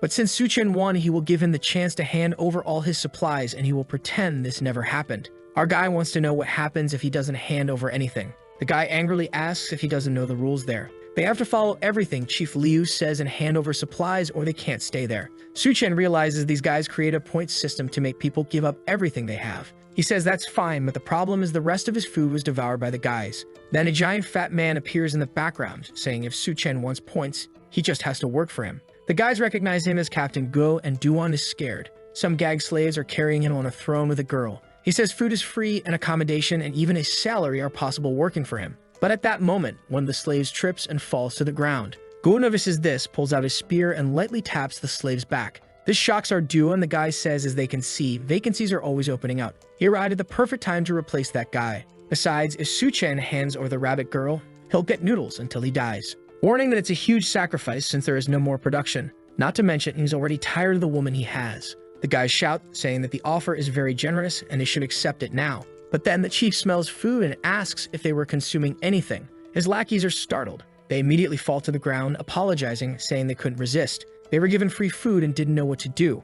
However, the chief yells, saying the smell of that food is terrible. It seemed like they had eaten a bunch of garbage and orders them to move away. Su-chen immediately notices that the chief wasn't affected by Duan's mental control. While the guys are confused, saying they didn't eat garbage, they start feeling strange and begin to spit blood, complaining about severe stomach pain. They run off, saying they need to use the bathroom. Seeing them flee, Gu wonders how such trash is working for him. On the other hand, Su-chen doesn't know what ability the captain has, but he's not weak, considering he broke Duan's mental illusion over everyone. And the worst part is that killing this guy now will make it harder to find the mutant rats. Gu continues to ask what he thinks of the offer. Su-chen replies that he's not very interested. The guy laughs, saying that's fine, but one day he'll come begging and calls another guy to carry him. With that, Captain Gu leaves. Duan apologizes, saying that unfortunately, her mental power wasn't enough. Su-chen says it's okay. After all, it's strange that the guys didn't die after eating that food. Something's going on in that place. Then a guy comes and warns that he made the guards angry, so he won't be able to get out of there. The guy calls him by name and says it's better to go together. Su-chen asks how he knows his name and why he is helping. The guy points to himself, saying he is Miao Puiyuan. They met the last time he visited his school. In another part, Captain Gu was warning not to let that guy and that woman escape. The guy asks if he's thinking of doing that. The boss licks his lips and says it's obvious. A woman as hot as her is hard to come by in the apocalypse. Hey, actually, in any time, even without an apocalypse, but whatever. The next chapter switches to another building. While someone is receiving an IV, people discuss how the supply of medicine is limited, but for now, it's enough. Duan tells a little girl that for the moment, he's not in serious danger. The little girl thanks the bunny's sister. At this point, Su-chen asks his friend if all the students are living there. He confirms and says that regardless of age, gender, or anything else, they all took refuge in the same place. He explains that someone named Brother Chin Yu is helping everyone, and this place is considered their team's territory. When Su-chen asks what this team's territory business is about, someone appears behind him, saying their team is strong. Even if they clash with the Hawk tribe, they would win. A man then steps forward with a no-smoking badge on his chest and a mask on his face. He asks if Su-chen is interested in joining their team. Suddenly, Miao Puiyuan says to take a closer look at the friend he brought. That's when Taiyan Yu takes off his mask and recognizes Su-chen. He hugs him, saying he can't believe Su-chen is really alive. Su-chen simply replies that it's been a long time since they've seen each other. The friend talks about how they should reunite as brothers and have a drink when something catches his attention nearby. Naturally, he wants to know why Su-chen is hanging out with the university goddess Duanya. She simply says those titles she had are in the past and don't matter anymore. However, the guy keeps yelling, wanting to know why the ice goddess is there and why she's dressed as a bunny. Chen Yu had never seen her in person before, but now he believes the rumors that she's the most beautiful woman. Suddenly, she clings to Su Chen and says she needs to change her clothes to avoid this kind of embarrassment in front of the juniors. The two guys are seething with jealousy, wondering why the goddess is clinging to this bastard. Chen Yu then shows her a path and says she can pick any clothes there to change. Su Chen is impressed that they even have private rooms. Mio Pio Yuan explains it's because of contribution points. At this point, Su Chen asks if the missions there are very dangerous. Chen Yu only replies that there's nothing that isn't dangerous these days. He says Su Chen looks so put together that he probably hasn't faced the real apocalypse yet. It would be better to join their group and let him take care of him. He reassures Su Chen that they could have Duanya just help out with food preparation so she wouldn't be at risk. But there's one thing he needs to be warned about. Su Chen asks when it is, and the guy says it's better for him not to be seen around too much, especially considering the girl is wearing a bunny outfit. He needs to understand that they're in the apocalypse, and it's madness. Su Chen simply replies not to worry because he'll protect her. His friend, however, punches him on the head and says he seriously doubts that. After all, back at the university, he was the one who had to chase off everyone who bothered Su Chen. He explains that the guard in this place isn't such a good person, and all the women he's been interested in so far haven't had a happy ending. Do you remember how we were talking about Duanya? Especially someone as beautiful as her. There's no way they'll let her escape that easily. Man, when she was just getting dressed in her peculiar way. Someone put a knife to her neck and told her not to move. Before Duanya could understand what was happening, a woman appeared beside her. The woman said the boss had sent her to help Duanya settle in. She warned that someone like her couldn't stay in that part of the base. Duanya replied there was plenty of space and she didn't need help from anyone. But the woman placed her hand on Duanya's abdomen and said the boss had called for her personally, so she had to go. Suddenly, Duanya activated her psychic power. The woman froze, confused, and let her go for a second. Duanya looked back, thinking that using mind control to force someone to move was extremely difficult and could only be done briefly. But that was enough for Su Chen to handle the rest. Out of nowhere, the woman cut her own hand to snap herself out of it. Duanya turned back, startled, as the woman lunged and slammed her against the wall. Grabbing her neck, the woman warned her not to try those little tricks again. Suddenly, the door outside started making a lot of noise. People found it strange to hear so much commotion for just a wardrobe change. While the woman covered Duanya's mouth, someone announced they were coming in. The door opened to reveal the king of hands and pockets himself. The Mohawk woman told Su Chen to get lost or he'd be meeting his death. Crazy out of her mind, she rushed towards Su Chen. As she got closer, Tin Yu stepped in front and warned him to be careful. But she suddenly stopped, seeing Su Chen's face up close. It was the same guy from that time at the Science University, the infamous Su Chen who cut down everyone. To her, he was the real demon. Even though she killed countless people in the apocalypse, her instincts warned her that if she moved, she would die. Frozen in place, she desperately thought of a way out. Suddenly, she dove and threw herself at Su Chen's feet. Out of nowhere, she went into seduction mode, calling him master and begging for a suitable punishment. Tin Yu was utterly confused, but Su Chen simply told her to quit the games and reveal who the real boss was in that place. The Mohawk woman asked if she wasn't being sincere enough. She put on an invisibility suit and asked what he thought of that. His friends were alarmed, wondering why she was wearing that skin-color outfit. She kept staring at Su Chen. Then, out of nowhere, a smoke bomb went off in the room. Realizing she couldn't trick him, she tried to flee, but a hand grabbed her by the head. Su Chen lifted her up and said it was ridiculous to think she could escape so easily. She told him to wait and claimed she couldn't be killed. She warned him that the girl he saved and her brothers had all been taken to the arena. But Su Chen said he didn't care and threw her into the sea. It's unclear whether he threw her dead or alive. Chen Yu had no idea what she was talking about. Mio Pio Yuan explained that those were people Su Chen had saved when he arrived at the base. Now they had to figure out how to rescue them so they wouldn't be killed by those rats. Su Chen seemed confused about the rat business. He immediately said he'd handle it, while his friends tried to calm him down. Poor bunny-tailed girl didn't even have time to change clothes. In another part of the base, in the middle of an arena, someone announced that the two brothers had failed their mission, and the sentence was death. Captain Gu said that if they entered the arena, he might consider giving them a second chance. The captured brother told Xiao Mei not to believe him, but the little girl, holding a branch, said she wouldn't give up. She asked if he would really release her brother. Gu said yes as long as she managed to survive. As the gate rose, a giant rat appeared behind her. The second she turned around, the creature was already lunging for a bite. I thought Su Chen would save her in time, but she was already bitten by the leptospirosis rat on her arm. In the midst of it all, she remembered her brother showing her some mushrooms he found. They both commented on how dangerous it was since they didn't know if they were poisonous. The bearded man ate one, saying if he didn't die, then it was fine. But suddenly, his spirit left his body, and they realized the mushroom was definitely dangerous. The two decided to leave and earn contribution points to get food for her. They told her to stay safe and not get into trouble because they'd be back soon. But at that moment, the two were about to be executed. They told her not to worry about them. Captain Gu simply told them both to shut up. Their supports broke, and they began their journey to the next life. Show my screen for them, but the leptospirosis rat was still on her arm. But she grabbed the branch and jabbed it into the rat's eye. As the creature writhed in pain, she fell to the ground and started running, saying she'd save her brothers. She begged them to hold on a little longer, but the monster was already behind her and swiped at her. Captain Gu laughed, saying it was adorable to see a little girl trying to save her older brothers. He sneered that trash like them didn't deserve to live. Pinned to the ground, she cried out for her brothers, not understanding why they were being killed or why all of this was happening. Xiao Mai was on the verge of giving up, pleading for someone to save them. That's when Su Chen delivered a brutal blow to the rat's head, making it vanish into thin air. She was startled, and Chun Yu already sensed that this would stir up a fight. Captain Gu, on the other hand, couldn't fathom how the young man killed the creature so easily. Su Chen simply asked if this was what everyone was so afraid of. One thing he did notice, however, was that this creature, unlike others, didn't have any crystal. Captain Gu then smirked and said it seemed Su Chen was really looking for death. Behind the gate, there were more creatures waiting. Meanwhile, Su Chen's friends had rescued the little girl's brothers. They thanked her, saying it was her attempts that kept them alive long enough to be saved. A bit embarrassed, she replied that it was Brother Su Chen who saved them. At the same time, it seemed like the Mohawk girl Ji was talking to a scientist. She asked if this was the guy who would solve their problems. The scientist confirmed, saying that using that person's genes that could undoubtedly stabilize the apocalypse genes. He explained that the rats they had created used the most advanced technology they had. They were extremely fierce, and if the boy died there, he wouldn't deserve to be their experimental subject. But in just an instant, Su Chen slashed through each of the creatures.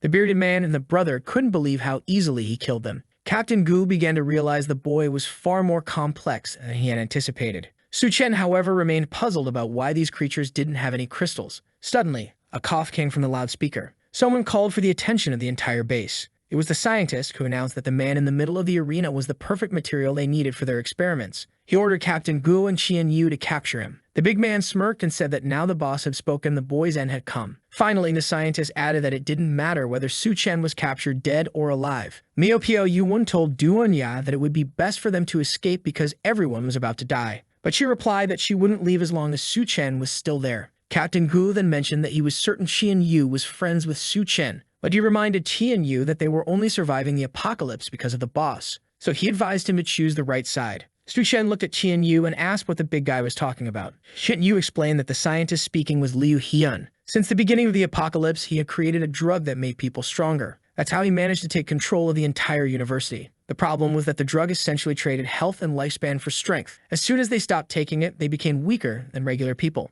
Su Chen asked his friend if he would come with him if he had a solution, but Qian Yu responded regretfully that at the moment, he had no choice. Captain Gu began laughing, saying he never thought he'd see brothers turn on each other. He declared that time was up since the boss was waiting. He lunged at Su Chen, saying it would all end quickly. That's when someone declared that today would be different. It was Tian Yu who kicked the big guy in the face and said he'd make the wrong choice today. The captain fell, his bald head nearly bursting with rage. He screamed, demanding to know how the bastard dared to betray the boss. Qian Yu replied that he didn't care about that damn boss. Since he was only being controlled because of the drug, he had nothing left to lose, and if he died, he died. Betraying his friend would have been far worse. Su Chen was impressed by the camaraderie. Qian Yu declared he would fight them to the death. He then charged at the captain, who said that if Tian Yu wanted to die so badly, he'd help him out. But Qian Yu retorted that he wasn't enough to make that happen. He unleashed a barrage of punches in true JoJo fashion, but the captain didn't seem too shaken. He revealed that the boss had always suspected Qian Yu would betray them. That's why he was given a level 1 drug. This was something Tian Yu had never heard of. The captain explained that his fat cells were actually the strongest level 2 defense. No one could hurt him. He lunged forward, landing a crushing blow, but Qian Yu managed to block it. Though it was close, the young man narrowly avoided being crushed. As he was pushed toward the ground, the captain laughed maniacally. He pressed something on his weapon's handle, and electricity surged through it. Qian Yu knew he wouldn't be able to withstand it. The pressure made it impossible to escape, until someone kicked the weapon toward the big man. It was Su Chen, who had already stabbed both of the captain's sides. Qian Yu was stunned, and Duan Ya, for some reason, was still impressed despite everything Su Chen had already done. Above, the scientist watched the scene intently. Poor Captain Gu was now a puncture heap on the ground. The scientist found it fascinating, saying he was intrigued by Su Chen. He had spent countless resources and all of his power to create the perfect being. His experiments had been advancing steadily, but Su Chen's strength showed that he was far more valuable than all of it. The scientist said he would give the boy a chance to join the experiments and become the first perfect human. From below, Su Chen asked if perfect human meant he turned into a rat. Liu Hyun replied that in a way he was correct. The rat genes had been the easiest to comprehend compared to those of humans. The first goal was to create an army of rat men, one that would dominate everyone and bring about a paradise in the apocalypse.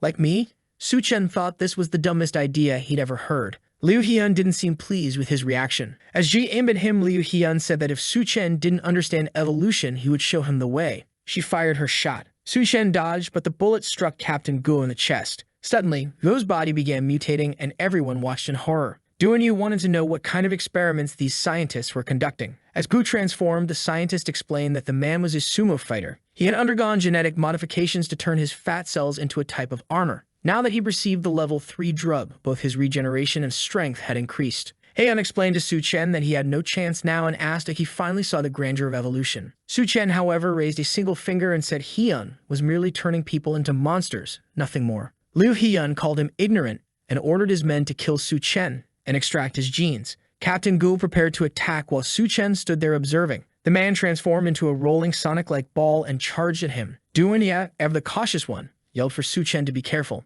But Su Chen didn't even flinch, simply telling Gu to come at him. He caught the beast mid-roll, grabbed onto something, and ripped a piece out of him. It appeared to be a battery inside one of his weapons. Su Chen shoved it into Gu's mouth and told him to taste that. He clamped the man's jaws shut, causing the battery to explode and obliterate his head. Su Chen was looking cool as ever. Shen Yu couldn't believe the monster had been taken down so easily. Liu Hyun hadn't anticipated that the batteries he provided would cause such destruction. Yet seeing the transformation unfold was exactly what he expected. Gu's regenerative abilities were so advanced that though deformed, he was still alive. Hyun gloated that against the power of evolution, anything Su Chen did was useless. At that moment, Su Chen decided to get serious and said he was tired of the nonsense. He punched directly into Gu's mouth and all sorts of things started coming out or going in. It was hard to tell. Su Chen thought to himself that he wanted to kill this thing in the easiest way possible, while revealing only a fraction of his power. Nearby, Mia Pu Yuan watched the fight unfold, trying to see the good in it. Duan commented that the storm made it hard to see anything. From above, Hyun had no idea what Su Chen was doing.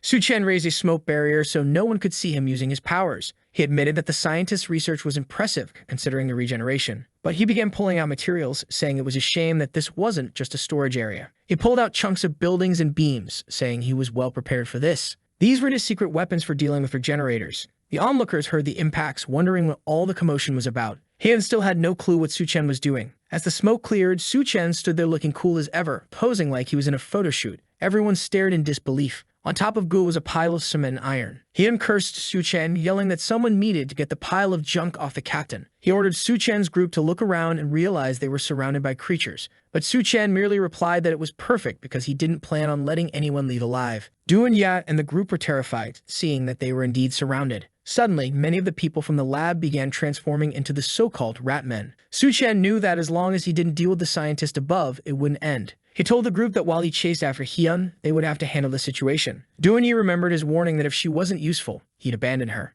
Afraid of being left behind, she assured him she'd take care of it. Su Chen walked off, saying to call him if things got too difficult. Duan stepped forward, commanding everyone's attention. Using her magical talents, she declared she would try to control the creatures. She knew she couldn't control them all at once, but her focus was to make it easier for everyone else to kill them. She ordered the group to attack. From inside the base, the doctor sneered that this band of traitors would become rat food. Another man informed the scientist that Su Chen had begun advancing. The security forces were already being killed. Liu Hyun couldn't believe Su Chen was actually trying to invade his lab. He ordered them to immediately inject the apocalypse gene into himself. Now that's a guy who trusts his research. At least I respect that. The staff warned him that the apocalypse gene was still highly unstable and risky, but Hyun demanded they obey. He wanted to personally end Su Chen. Meanwhile, Su Chen moved through the corridors. Surrounded by human-monster hybrids, he noticed something to the side. It was a girl wrapped in extremely thick bandages. The girl wrapped in thick bandages covering most of her body was called Yun Yun. This was the same girl Su Chen had met at the bar at the start of everything. He prepared a punch and broke her out of the cylinder. And here comes another very healthy girl. Barely awake, Yun Yun immediately clung to Su Chen, calling him her legendary savior. He confirmed he was indeed Su Chen and assured her not to worry, he'd get her out of there. But she clutched her stomach and said she was starving. Confused, Su Chen was about to respond when someone shouted from behind the door, telling him to let her go. A few arrows flew toward him, but he caught one midair. It was Liu Hyun, ordering him to release the woman he had chosen. Su Chen immediately recognized that Hyun had ice-based abilities. He questioned the scientist, asking if he thought humans were merchandise, casually saying he chose her. The scientist scoffed, claiming that in the apocalypse, ordinary humans were like ants. As someone wielding the power of evolution, he was destined to rule the world. Having Yun Yun belong to him was, in fact, an honor. Su Chen simply replied that the man was as much of a lunatic as the rumors suggested. Suddenly, Yun grabbed Su Chen, begging him not to leave her behind. She said she was scared, and he reassured her he wasn't going anywhere. The poor scientist was about to need therapy for cuckoldry. He charged at Su Chen, demanding he let go of his woman. But Su Chen casually kicked the cylinder, which Hyun managed to deflect to the side. When he turned back, he was greeted with an unexpected sight. A kiss. Right there, Su Chen and Yun were locking lips. Hyun lost his mind, fuming with rage. Yun clung to Su Chen, telling him not to leave like last time, while Hyun screamed, demanding to know why she betrayed him. Frustrated, Hyun declared that if she was going to treat him like this, they could all go to hell together. His clothing exploded, revealing his transformation. A claw emerged in place of his hand as he turned into a jackal-like beast. He declared that Su Chen was about to witness the power of a true god. But Su Chen, still holding Yun, told him to go ahead. He placed Yun on the ground and handed her a chocolate bar. Before Su Chen could say another word, Hyun attacked, thinking he caught him distracted. But Su Chen merely slapped him and Hyun disintegrated into nothingness. Even Su Chen was surprised at how easy that was. Yun then asked if the people below were Su Chen's allies. He confirmed they were. She stood up, vowing to help him since he had saved her. Breaking the window, she announced she'd assist his group but warned him that Hyun wasn't as easy to kill as he seemed. She leaped out of the building, her bandages fluttering dramatically. As she fell, her body began to grow until she landed on the ground as a giant. Duanya and the others wondered if they were seeing things. But there she was, a woman the size of a building, right in front of them. She started stomping around, crushing the first rat underfoot.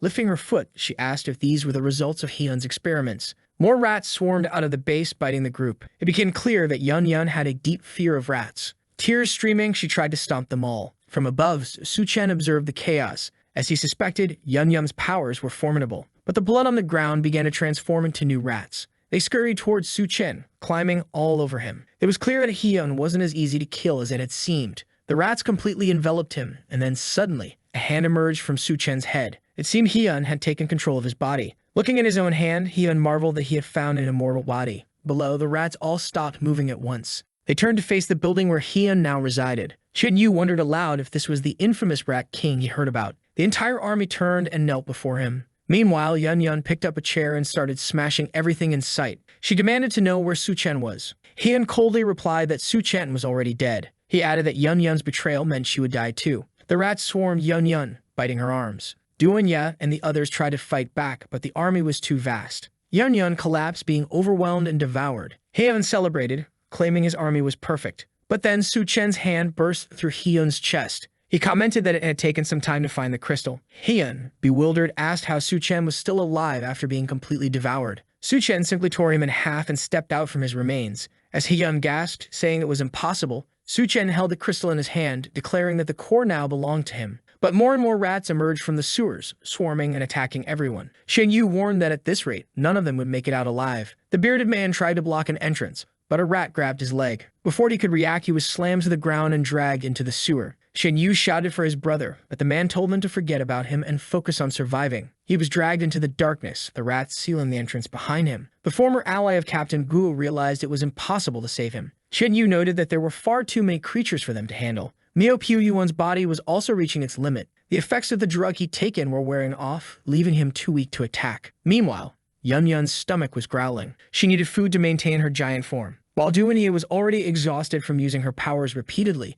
seeing the creature above, Yu realized there was no way they could survive. Then he heard something approaching. It was the figure at the top descending and transforming before them. It was the Rat King fully evolved. Likely it was Su Chen himself. But the group had no idea and was terrified. Slowly, the transformed figure approached them. Even the remaining rats cowered in fear, trembling before him. Duanya, still disoriented, wondered if Su Chen had truly failed. The figure approached her and reassured her not to worry. It was him. She recognized his voice as he glanced at his own hand. The consciousness of the Rat King's crystal was trying to consume his own. But if there was one thing Su Chen trusted, it was his mental strength. He wasn't going to lose to this. As he began reverting to his original form, Yu called out to him. Su Chen stepped aside, thanking them all for their hard work. The moment the rats realized he was back to himself, it lunged toward him. Yu yelled for him to be careful. But Su Chen simply turned and commanded them to leave. Using the power of the Rat King, all the creatures obeyed. They scattered, retreating back into the sewers. Mio Pyuhyun, stunned, asked what had just happened. The group realized that all Su Chen had done was tell them to leave. Finally, the remaining energy from the Rat King's crystal was enough to control them. But then Yu began growing in pain. Su Chen rushed to him, asking if he was alright. Yun explained what was happening. The drug the scientists had been giving them was actually a poison. The more power they used, the more it consumed their bodies. Su-chen asked how they could save him. Yan explained that inside the lab, there was a body whose blood acted as an antidote. Without hesitation, Su-chen headed to the lab. Standing before the door, he felt an intense pressure. As he opened it, it felt as though he were stepping into a black hole. Something strange brushed against his foot, and he questioned the sensation. It felt as though he had passed through a portal made of mental energy. He stopped abruptly, knowing there should have been a corpse there. But instead, something else was waiting. A planetary scientist greeted him, saying he had finally arrived. She turned and called for her classmate Liu. Confused, Su-chen looked to the side and saw his reflection displaying a different image. It was as if he were trapped inside an illusion. He had no idea why this was happening. Whatever it was, he needed to wake up quickly. The girl turned back to him, inviting him to sit. Su-chen began wondering if he was inside Liu Hyun's memories. Suddenly, she opened her coat, and he asked what she was doing. She explained that the lab was very stuffy, and she needed some air. He asked how the progress was going. She responded by asking if he knew anything about Saculina,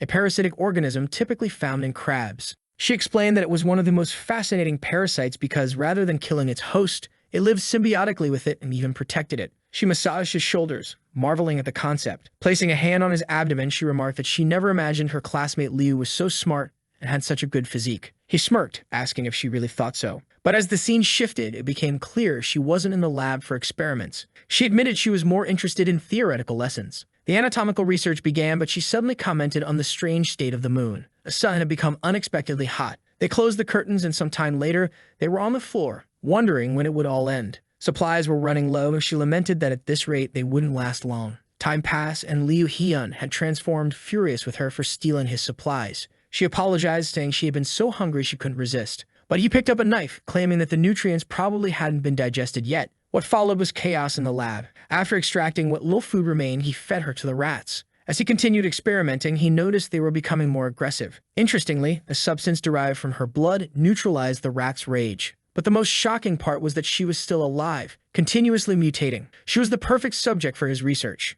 After some time, he believed he had found what he named the apocalypse gene. The girl, now reduced to little more than hair and a spine, was still alive. He smiled, claiming they were only getting started. Since she wouldn't die no matter what, she smirked back, asking if he had found the core he had been searching for. With the core in hand, she urged him to consume it without hesitation. But he destroyed it, declaring it to be nothing more than rotten flesh. The scientist questioned how he realized it wasn't the real core. Su-chen responded that if it had been the true core, she would already be dead. Back in the present, she remarked how impressive it was that he had broken through her illusion. Calm anger, she exclaimed that she had finally gotten so close. Su-chen placed his hand on her head, saying he was going to find the core in her brain. She screamed, begging him to stop, saying she was just a poor woman hurt by others. She offered to give him her power if that's what he wanted. But Su-chen replied that he knew consuming her flesh would cause his consciousness to be stolen. He pressed his hand down despite her pleas, and an explosion occurred. Her body began to disintegrate, leaving behind a crystal that Su-chen was sure was the real core this time. However, he wondered how he would obtain her blood now that she had dissolved. Given the amount of research they had conducted, he was certain there had to be some stored elsewhere in the lab. As she faded away, she still smiled. The virus had created connections within its host, taking control of the body and all behavior. In the end, it turned the person into a complete slave. The scene shifted back to the city. The floodwaters were finally receding. People were urged to keep moving and not stop. Duanya had changed her clothes, though danger was still ever present. Yun, still wrapped in her bandages, asked Duanya what Su-chen planned to do with all the scientists.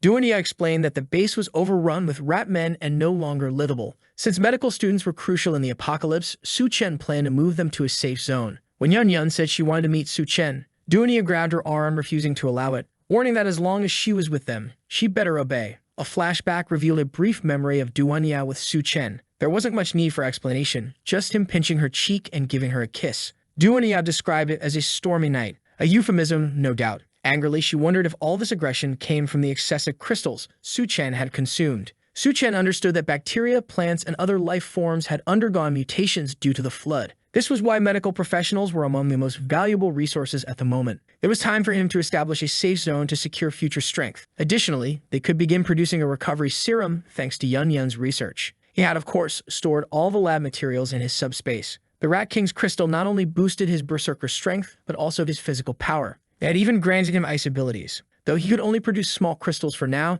he was confident this would evolve over time. Chen Yu suddenly asked about a strange noise nearby. One of Su-chen's new abilities, mental perception, allowed him to detect heat signatures within 30 meters, just as monsters located humans. Miao Piu Yuan pointed upward, telling everyone to look. A woman was suspended by her arms in the middle of the street. Everyone wondered who could have done such a thing. One of the girls recognized her as Hu, a former roommate. She begged for someone to save her. A man stepped forward, saying he'd get her down. But Su Chen warned him not to meddle in others' affairs. The girl protested, asking why he was so cold as to let her die. She questioned whether he was even human. She declared that none of them were real men, and she would stay and save Hai herself. The two moved closer, ordering the ropes to be cut. Another man approached to untie the ropes, reassuring her they'd get her down. But suddenly, a spear struck one man through the chest and another through the back. They were shocked as figures leaped from nearby buildings. It became clear they had walked into a trap. Transformed men surrounded them. One of the men licking the girl's face remarked that such a beautiful face would help lure more people. He grabbed her thighs, saying he'd have some fun before stringing her up. His friend protested, but a blade had already struck him. The monster said that prey must accept their fate of being consumed. As the girl screamed, the man declared the hunt a success. From a distance, Su Chen's group heard her cries. They asked if it was the girl they'd seen earlier. Su Chen confirmed it, warning that no one was safe here. At that moment, they were surrounded by devourers. The group looked around, trying to locate them. But Su Chen said it was the perfect opportunity to test his latest ability. With his corpse control ability, he summoned the bodies of the unconscious dead. Zombies began to rise behind the transformed men. But for those who still retained their minds, it was easy to tear the zombies apart and hurl them away. Su Chen noticed the group trying to escape. The attackers leaped from the building, saying they wouldn't let them get away. But Su Chen stayed behind, declaring that the ones who would escape were his group. One of the attackers, confused, commented that it seemed someone was eager to die. Su Chen simply replied that it was a shame devourers didn't have crystal cores. At that moment, the zombies surrounding the attackers closed in on them again. A short time later, at the Reshing safe zone, Su Chen's group arrived and someone shouted, questioning who dared to invade Reshing. It was Du Wanyad and Yun Yun, nearly exploding with frustration, declaring they had come from the University of Science and Technology. Suddenly,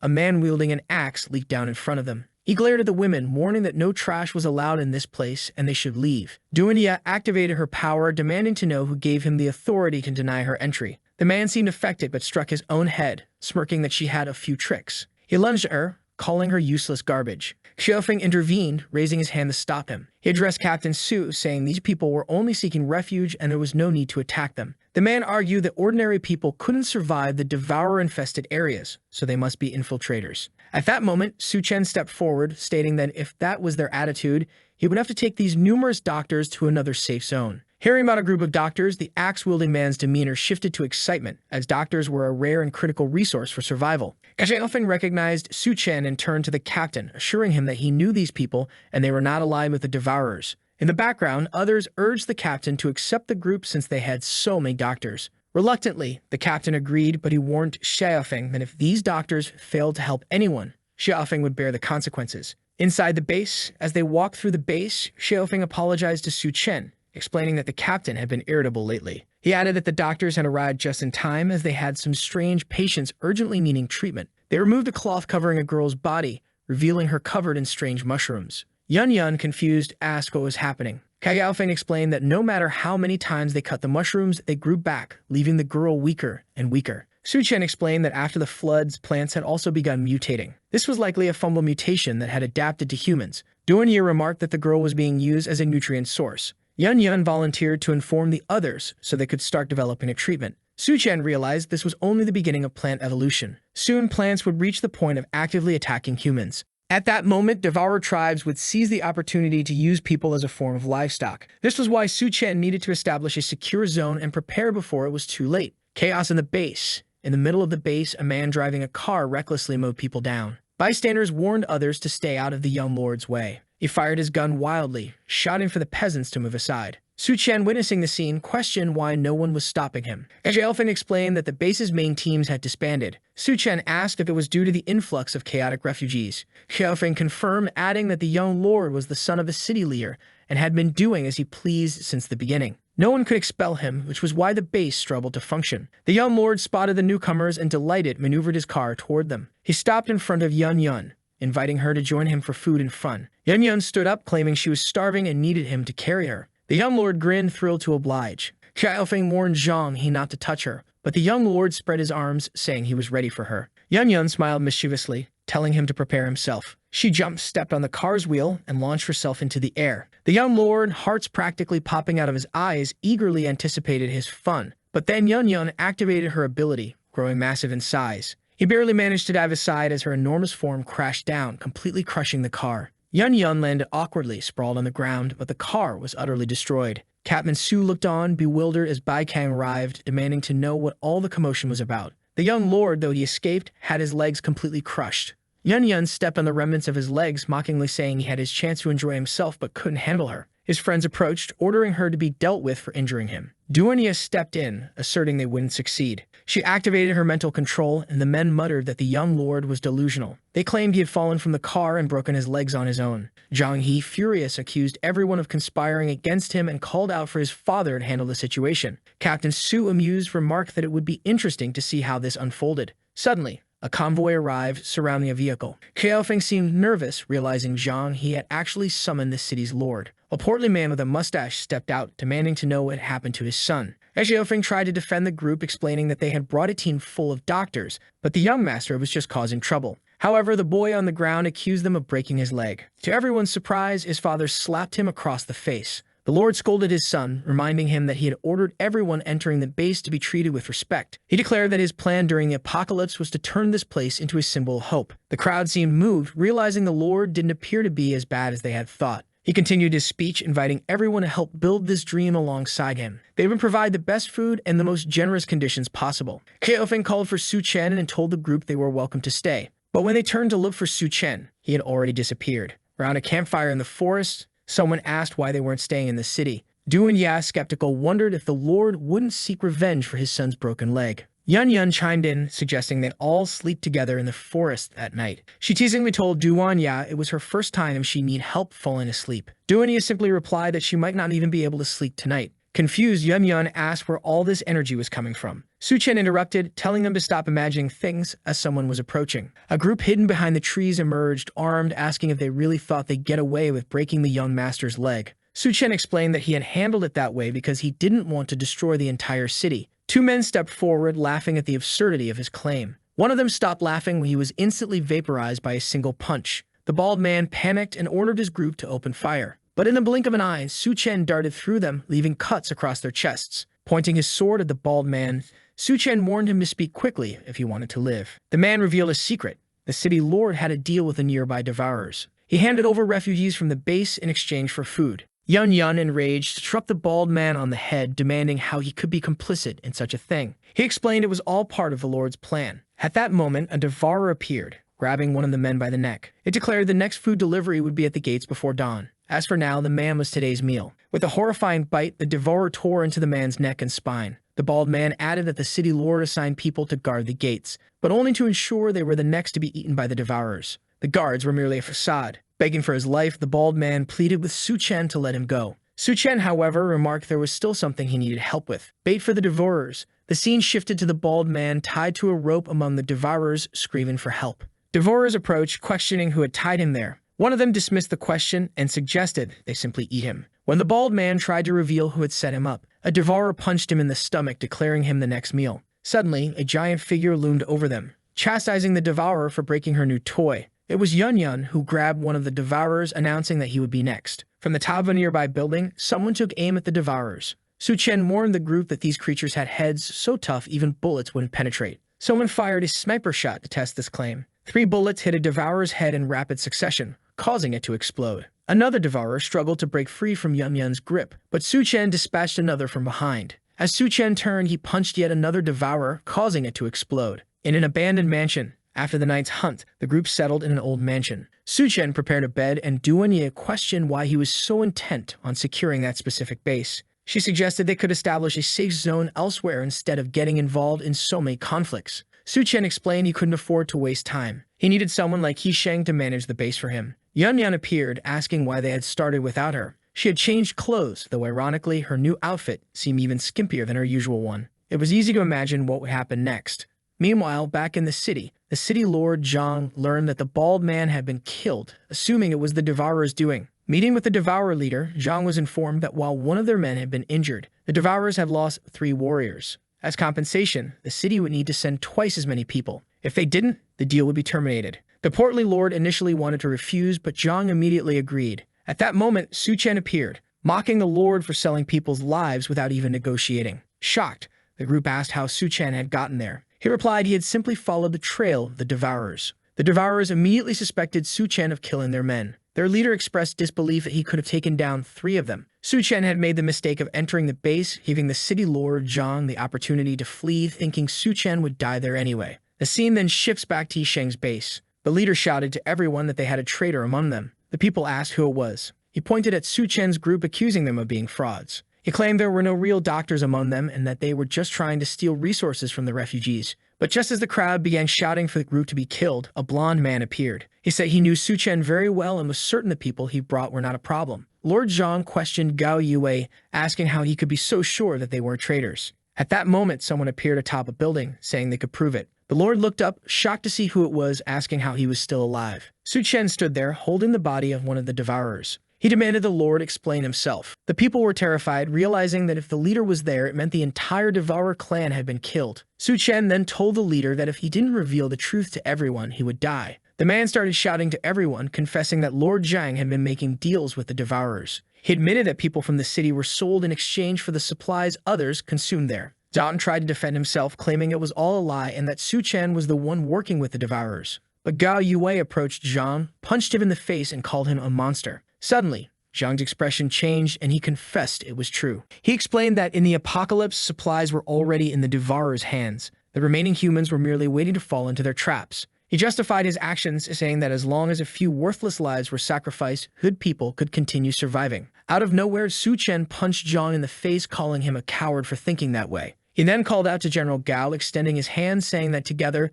they could build a base that truly belonged to humanity. In his past life, after traveling to many places, Su Chen had finally found a base like that. It was like a paradise where there were no class divisions and no one went hungry. It was all thanks to its creator, Gao Yue. However, at this moment, Gao had yet to take control of the place or decide to build his own base. That was why things were still in such a state. All Su Chen had done was speed up the process. Bai Kang commented that building a base was an extremely difficult task. Someone nearby added that if they truly wanted to do things their own way, they couldn't live under someone else's roof. Zhang stood up and asked if they really thought they were a band of heroes, saviors with lofty dreams. He warned that outside the city, beasts dominated everything. This city was the only place that guaranteed basic food and at least a minimum level of safety. His son suggested letting them leave, confident they'd come crawling back after suffering enough. Some members of the group hesitated, saying they didn't want to leave because it was too dangerous outside. Zhang turned to those people, saying that anyone who wanted to follow Su Chen's group could leave as he was feeling generous. Sitting atop the devourer leader's body, Su Chen remarked that food was never the issue. Watching the scene unfold, the others realized that if Su Chen could defeat a devourer so easily, he was no ordinary man. One of them pointed at Su Chen, accusing him of lying and claiming he had no idea how much food it took to sustain an entire base. Su Chen calmly responded that he had enough supplies to feed 2,000 people for over a month. The leader of the base immediately recognized that this was the exact amount they currently had stored in their warehouse.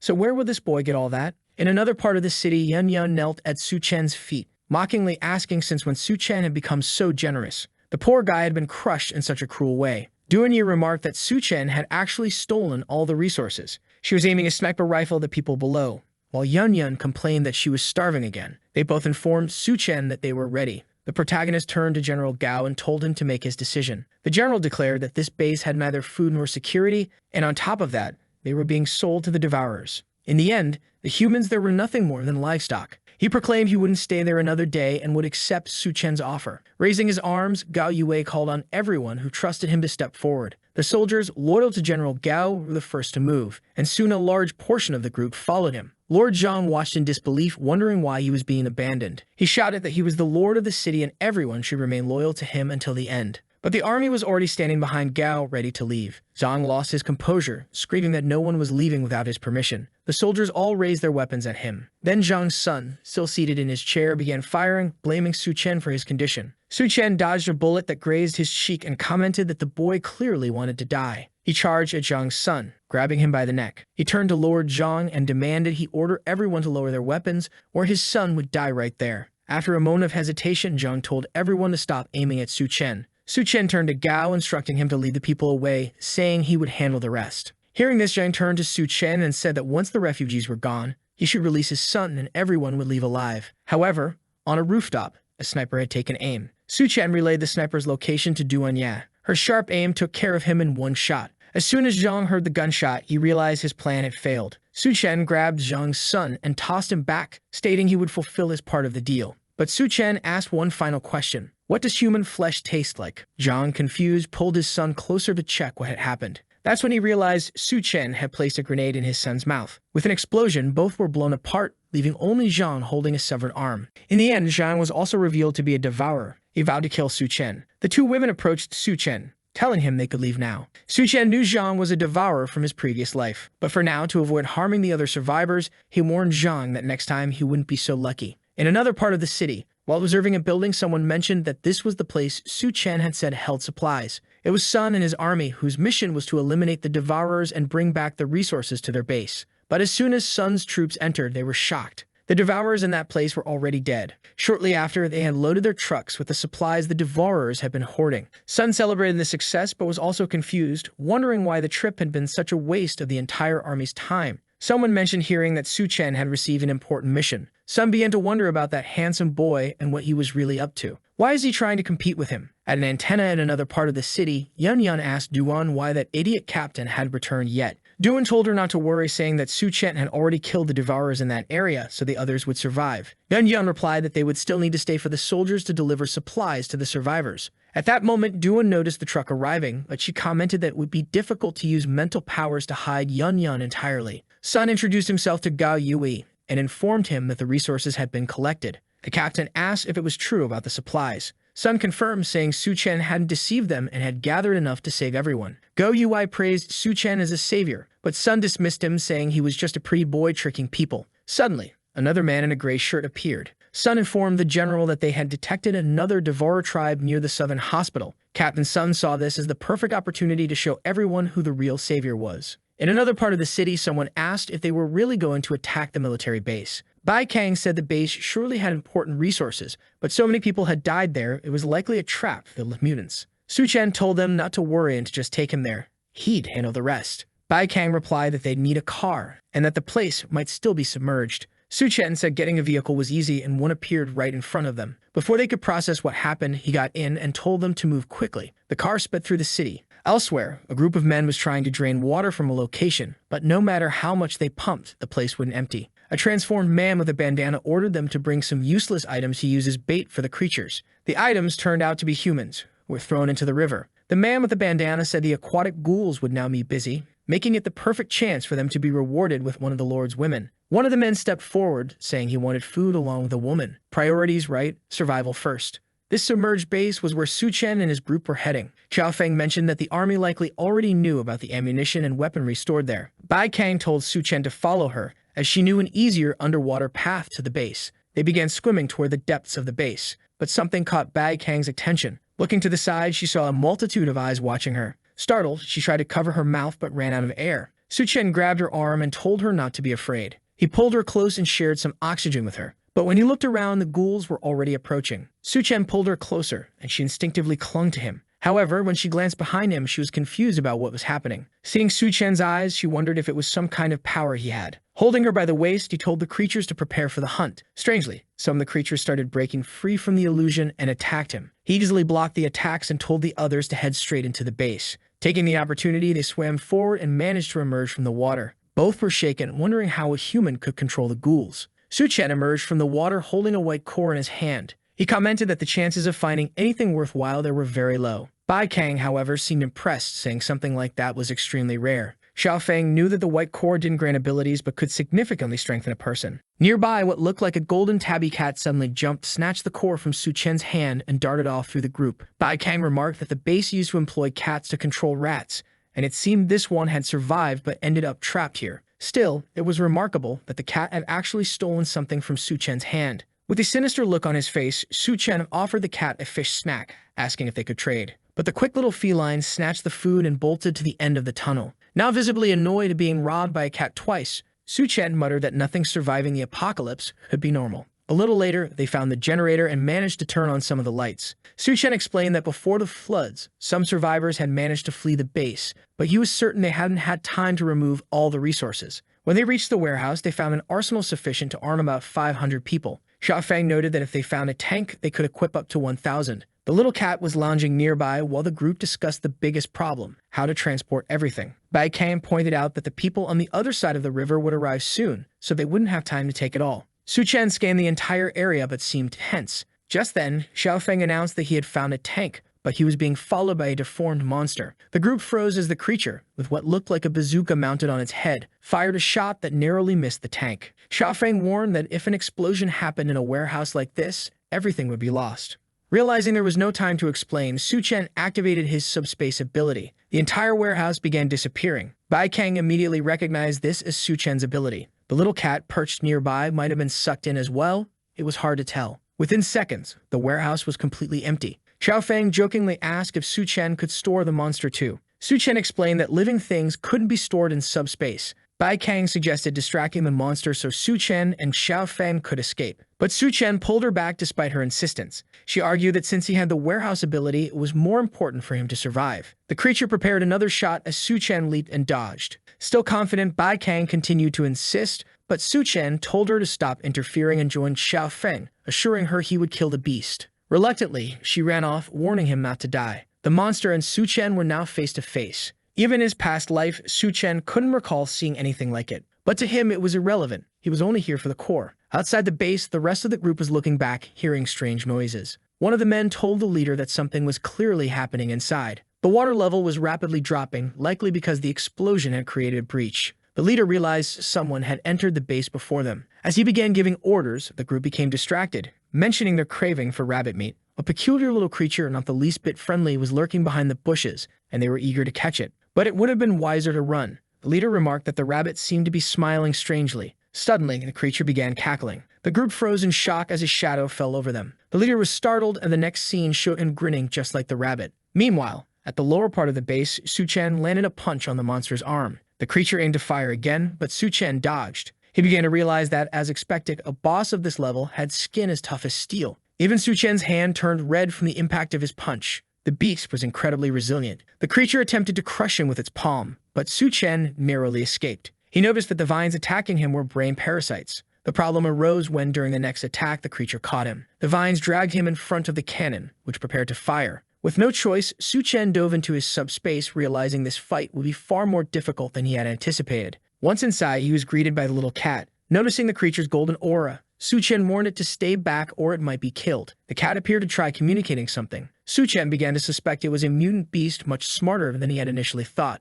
Meanwhile, amidst the rubble of the base, Bai Kang was searching for Xiaofeng. When Xiaofeng shouted that he was fine, the camera instead focused on a shot of Bai Kang from behind. This was because Xiaofeng was still buried beneath the rubble, and it was unclear where he actually was. "I forgive you, artist," Bai Kang muttered. But then she heard a laugh and turned to see who it was. It was the big man from earlier, asking how they had managed to open the door. Bai Kang noticed something was wrong.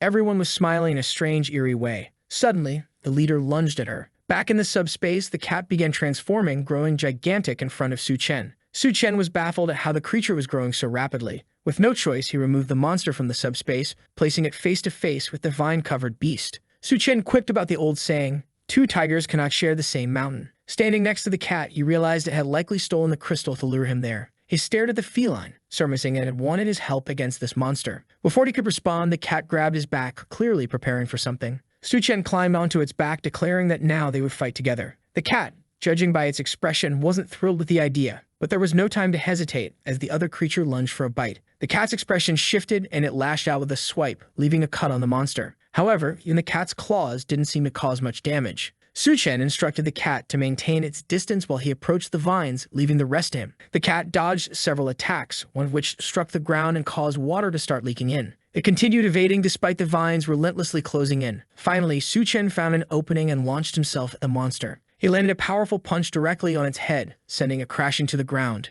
The cat was visibly impressed by Su Chen's strength. The monster began to rise but was trembling all over. Together, they kept up the pressure, attacking it from all sides. After a series of blows, the creature's head finally cracked and the crystal fell to the ground. The cat was already grinning, ready to snatch the prize. But Su Chen, anticipating this, grabbed the crystal mid-air, declaring it his. The cat seemed ready to complain, but Su Chen was already preparing to consume it. Meanwhile, the walls around them started collapsing and water began flooding in. Seeing this, Su Chen realized the entire area would soon be submerged. But then he noticed something amusing. The so-called legendary cat seemed to have a fear of water. Su Chen grabbed the little cat by the head and said that if it was afraid, it could leave with him and escape this place. The creature responded with a resolute no, so Su Chen tossed it back into the water. The cat quickly scrambled back and clung to Su Chen's arm. Su Chen picked it up again and asked if it changed its mind. The poor thing seemed to realize it didn't have much of a choice. Meanwhile, Bai Kang, or at least a good portion of her, was fighting off the strange group of men. Despite her efforts, it seemed none of them were dying. Trapped beneath rubble and inside the tank, she realized escaping might be her only option. But she noted it was impossible, as there was nowhere to go.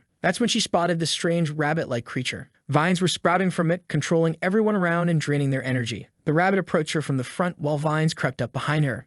Xiaofeng yelled at her to get out of there, but it was too late. She was captured. The poor woman was being dragged toward the rabbit's gaping maw. She realized she had let her guard down and now couldn't be saved. Xiaofeng powered up the tank, breaking free from the rubble. He smashed the rabbit and fired directly into its mouth as it tried to bite the tank. The shot obliterated the creature's head. Bai Kang was astonished, while Xiaofeng, exhausted, leaned back in his chair to relax. But the crystal fell directly onto him, landing squarely in his mouth. Before he understood what was happening, his eyes glowed green. Bai Kang asked what was going on, and Xiaofeng explained that he had accidentally swallowed the creature's core. Nearby, the little cat perched on Su Chen's shirt as he approached. Su Chen asked what was going on with Xiaofeng eating a crystal. Xiaofeng explained the situation and added that he couldn't feel anything different. Su Chen simply replied that the power would probably awaken during a fight, but for now, they needed to leave. Ever the cautious one, Bai Kang noticed the little cat and questioned Su Chen if he really intended to keep such a thing in the apocalypse. Outside, women were still being tied to poles. The monsters had obviously captured them for unspeakable purposes. Suddenly, they heard the sound of a car approaching from behind. Someone stepped out, and the monsters, annoyed, demanded to know who dared interrupt their fun. While Su Chen played with the little cat, Bai Kang asked if it was really safe to let Xiaofeng handle this situation so soon after their last fight. Su Chen assured her not to worry, saying he'd keep an eye on him. If this was the same person from his past life, he'd manage just fine. For Xiaofeng, the best way to awaken his powers now was to put himself in danger. Suddenly, 3 devourers leaped toward him. They unleashed a flurry of attacks, but nothing happened. Bai Kang, however, looked worried, commenting that at this rate, he might actually die. One of the devourers, puzzled, noticed his attacks weren't having any effect. Xiaofeng revealed it was because he was absorbing the energy from their punches. The monsters lunged at him again, attempting to strike. But Xiaofeng, unfazed, called it persistence and activated his energy-draining ability. He began absorbing their strength, leaving the monsters confused as to why their powers seemed to be dwindling. Su Chen observed, noting how fitting this ability was for Xiaofeng. Suddenly, he sensed something approaching. A hammer came spinning through the air, slicing through the necks of all 3 monsters.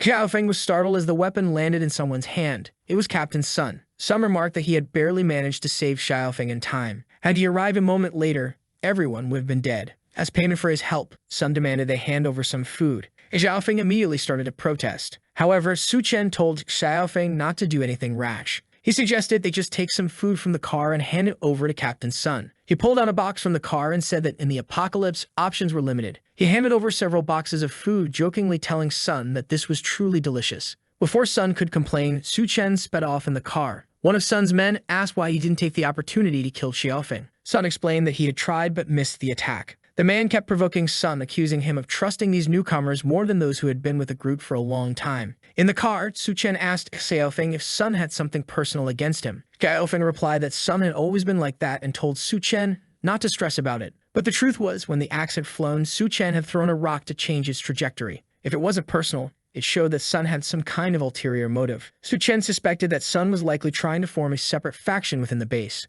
and something like that couldn't be allowed to happen. Back at the construction site, the giant Yun Yun was helping to build the walls. She asked if there was anything else they wanted her help with since she needed to eat a lot. The workers reassured her not to worry, saying the best part of all this was ensuring the people's safety. At that moment, she called out to everyone, announcing that Su Chen's car was returning. Already arriving at the base, Su Chen tells his kitten not to scare people. The kitten meows softly and seems calm. Bai Kang comments that the little guy is happy, probably because he hasn't been out in a long time. Su Chen, however, says it's because he fed him a lot, and obviously, no one would do that in an apocalypse. A while later, they show him the warehouse and ask if there's enough space. We then see Gao Yue startled upon discovering that Su Chen has spatial storage abilities. It was necessary to reveal this so he could understand how all those military supplies ended up there. Su Chen explains that these are weapons they found at the base, and now with them they can establish their base securely. Gao Yue asks why Su Chen is revealing his ability. Wouldn't it have been safer to keep it a secret from everyone? However, Su Chen says that now they are all in this together,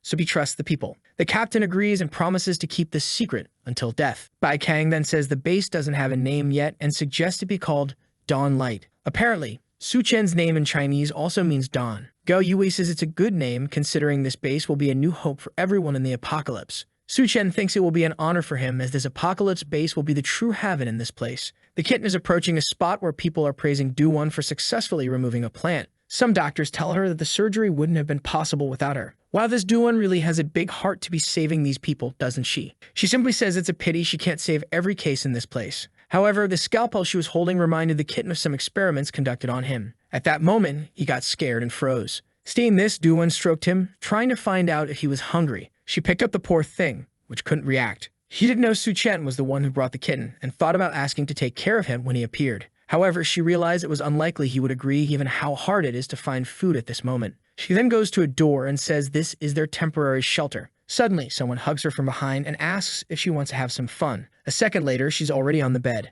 The kitten is there in the middle doing who knows what. Run, kitty, run. The protagonist wants to know how she already knew it was him. She replies that he's the only person completely immune to her psychic powers. A while later, I don't know what happened, but the kitten is already taking a bath with her. She finds out that Su Chen was the one who maimed him, and due to the golden patterns on his body, she decides to name him Gold. Wait, I didn't know Su Chen was nearby, but there he is, saying he needs help cleaning the kitten. She changes the subject and asks how the expedition to the military base went. He shows the crystal and says that with it, he'll become a level 2 human. The cat is confused because he remembers seeing Su Chen earlier. However, Su Chen reveals that at that time he only threw it into the storage space. That's because consuming a crystal is dangerous as many things can happen at that moment. Usually, it provides a lot of energy that needs to be spent. I thought he had already used up the energy, but now that he's transformed, you know what he'll use it on. Meanwhile, the gigantic Yun Yun was passing by outside. The kitten seems to notice something. It's Yun Yun looking through the window, wondering why Su Chen didn't call her. Duodia asks Yun Yun for help, saying she can't handle it alone.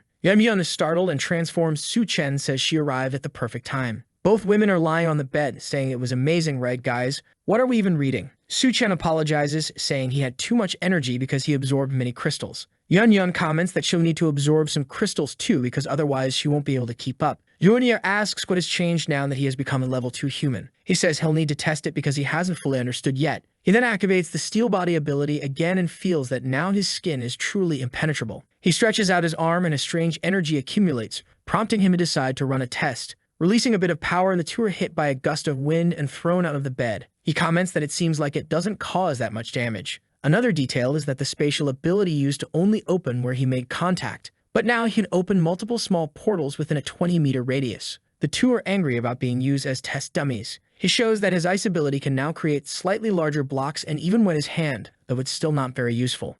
At this point, he has an interesting idea and creates 3 ice blocks. He throws them into the portal and makes them come out elsewhere, creating a sort of guided shot. By combining his mental force with teleportation, he essentially has a perfect ambush weapon. None of the 3 knew it was possible to combine abilities this way. He then activates mental perception. The range doesn't seem to have changed much, though now he can understand every cell in his body. That's when he feels something strange inside his body and is teleported to a pink place. He looks around, confused about where he is, when someone comes up from behind, saying this is a space within his consciousness. It turns out to be that doctor from earlier, now with long hair, saying it's been a while since they last saw each other. In the air, he recalls her from the memories of that man and asks if she isn't dead and disintegrated. Her hair flies forward and grabs his arms. She explains that because he consumed her crystal, she has now become a parasite within his body. It's impossible for her to cease to exist because her essence has merged with him. She approaches and places her hand on him, who has already realized that his abilities don't work in this world. On the outside, he's standing still, silent, while the 2 girls are worried, wondering what's happening. Meanwhile, in the illusion, he asks what she wants.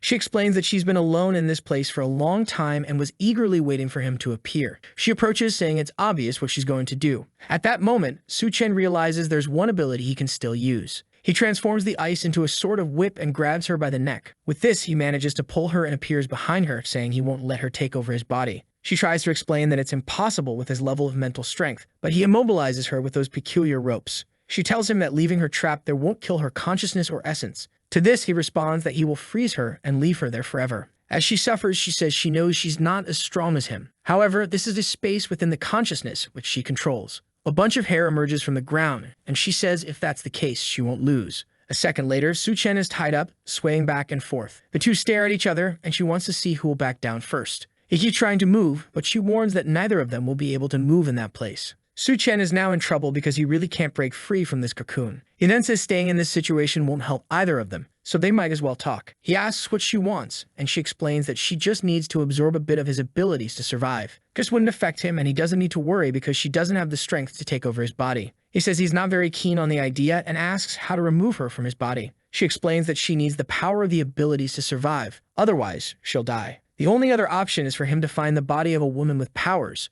It couldn't be someone too weak, and she'd need to have an excellent appearance. He responds that she's being too picky for someone at risk of dying and asks how he'll know the right woman is. She explains that when he meets the right person, she'll let him know. She moves closer, saying he might even gain some benefits. The protagonist replies that he doesn't need any benefits and warns her that if she tries anything, he'll eliminate her. She says she understands and asks to be released as she doesn't like being trapped. With that, the cocoon and ice ropes dissolve. Su Chen is back in the room. The two girls ask what happened because they were calling out to him and he wasn't responding. When he learns he was completely immobilized, he finds it very risky to have something that could take over his body. Meanwhile, the scientist's consciousness space starts to freeze. She screams, wanting to know why this bastard is doing something like that. Meanwhile, he thinks he's lucky to have this ice ability that works in the conscious space. However, the safest option is definitely to find another body for this woman. That's when he remembers there are plenty of women at the base and asks Duan to take him to meet more women. The two are a bit confused, wondering why he suddenly wants other women. After everything that happened, is he still not satisfied?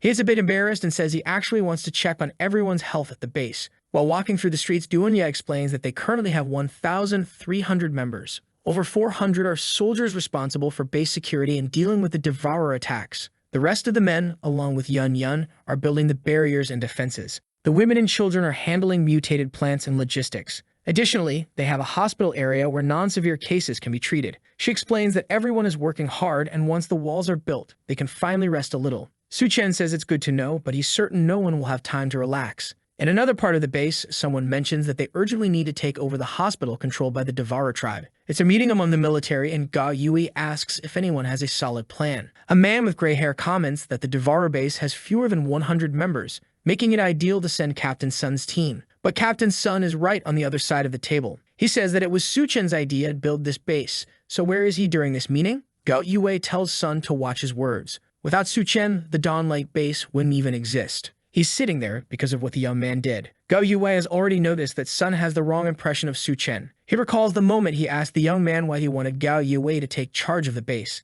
The protagonist responded that he had no interest in being a leader and trusted Gao Yui to handle it. However, he warned never to forget that the apocalyptic world is full of disasters. Even with the base's protection, if people aren't vigilant and aware of their surroundings, it would eventually be destroyed. Gao Yui replied that he understood, imagining Su Chen was more interested in getting stronger. Back at the meeting, he says he's certain Su Chen would help without hesitation if they faced any problems. Sun responds that the Devourer tribe at the hospital is quite strong, and he can't be held responsible for the losses that will occur. The captain says it's fine and proposes sending Xiao Feng along with Su Chen to ensure success. Sun agrees, saying that since the captain insists, he'll accept the mission and begins preparing. Outside, one of Sun's lackeys asks why they're attacking the hospital when they were planning to steal a base. Sun says he's very concerned about Xiao Feng and Su Chen's abilities, which are hard to deal with. However, if they go on this mission and he can quietly get rid of the two, taking over the base will be much easier. Back at the meeting, someone tells the captain that Sun accepted the mission, as Su Chen predicted. The captain acknowledges this but hopes Sun won't follow the path Su Chen warned about. He then asks if a team was sent to explore that part of the city.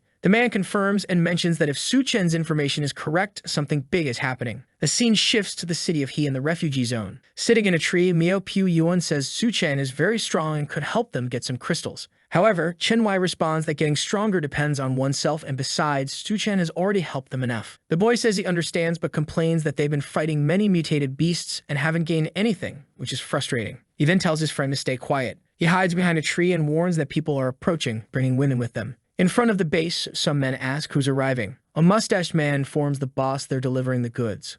Among them is Ji, whom Su Chen has encountered 3 times before. The man says they're all high quality. The boss instructs them to proceed as he'll take them to the Lord. He pats his friend's belly, saying they'll make a fortune once again. In another room, someone expresses dissatisfaction with the current batch of goods. The Devourer chief of the location declares that the woman who can give him a child will be spared. One of them tries to say something but is grabbed by the neck, and he tells her she's just a tool. While the girl cries, another man approaches and reports that Su Chen's group is coming to attack the hospital. The chief orders his entire group sent out because he wants this Su Chen dead. One of them explains that the people are starving and too weak to fight. The only way to win would be to turn everyone into devourers, but the process takes time. At this, G, sitting in the back, offers to help. The chief turns and asks what her plan is. In the next scene, 2 of his men are buried up to their necks. They ask the chief what's happening and why he's doing this when they've always been loyal. He approaches with a hammer and explains that G said she could help him build an army of devourers. The problem is she needs their heads as ingredients for a potion. They call it a lie, clearly a revenge act for capturing her.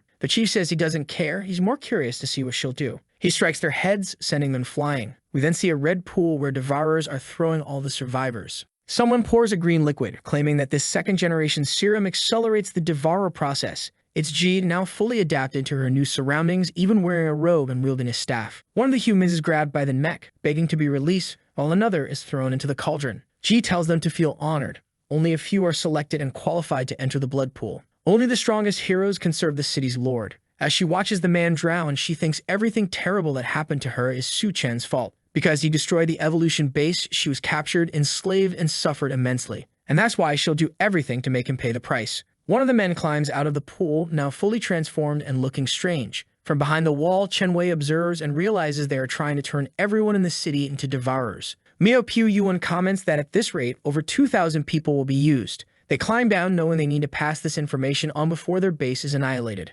However, someone appears and remarks that it's a shame. Several devourers are already behind them, announcing that neither of them will make it out alive. Miao Piu Yuan is startled, but Chen Wei steps forward, saying he'll create an opportunity for Miao to escape. The devourers, however, laugh and declare that neither will have a chance. They'll become Fu here and now. The scene shifts back to the Dawnlight base. Xiao Mai is walking when Su Chen approaches her, asking how life is at the base. She says everything is peaceful, and no one is causing her any trouble. At that moment, Gao Yue calls for Su Chen. He approaches and says he has spoken with Captain's son, but they'll need Su Chen's help to kill numerous devourers. Su Chen simply responds that it's not a problem. However, the captain adds that he has one more request. The hospital is very close to their base and will eventually become a problem. Furthermore, the medicine there is an extremely important resource, so he asks Su Chen to retrieve some for them. The protagonist assures him not to worry, he'll only take what's necessary. Gao Yue then wishes him good luck, mentioning that all the powered individuals at the base will join the mission this time. The military group arrives, stating that they're under Su Chen's command. The protagonist gathers everyone's attention and tells them to listen up. He wants them to remain at the base to defend it, especially keeping an eye on the movements in Ega City. The group looks surprised, perhaps too much so, that he doesn't want their help. But Su Chen knows something very dangerous is about to happen. Back with Chen Wei, the two are surrounded by several devourers.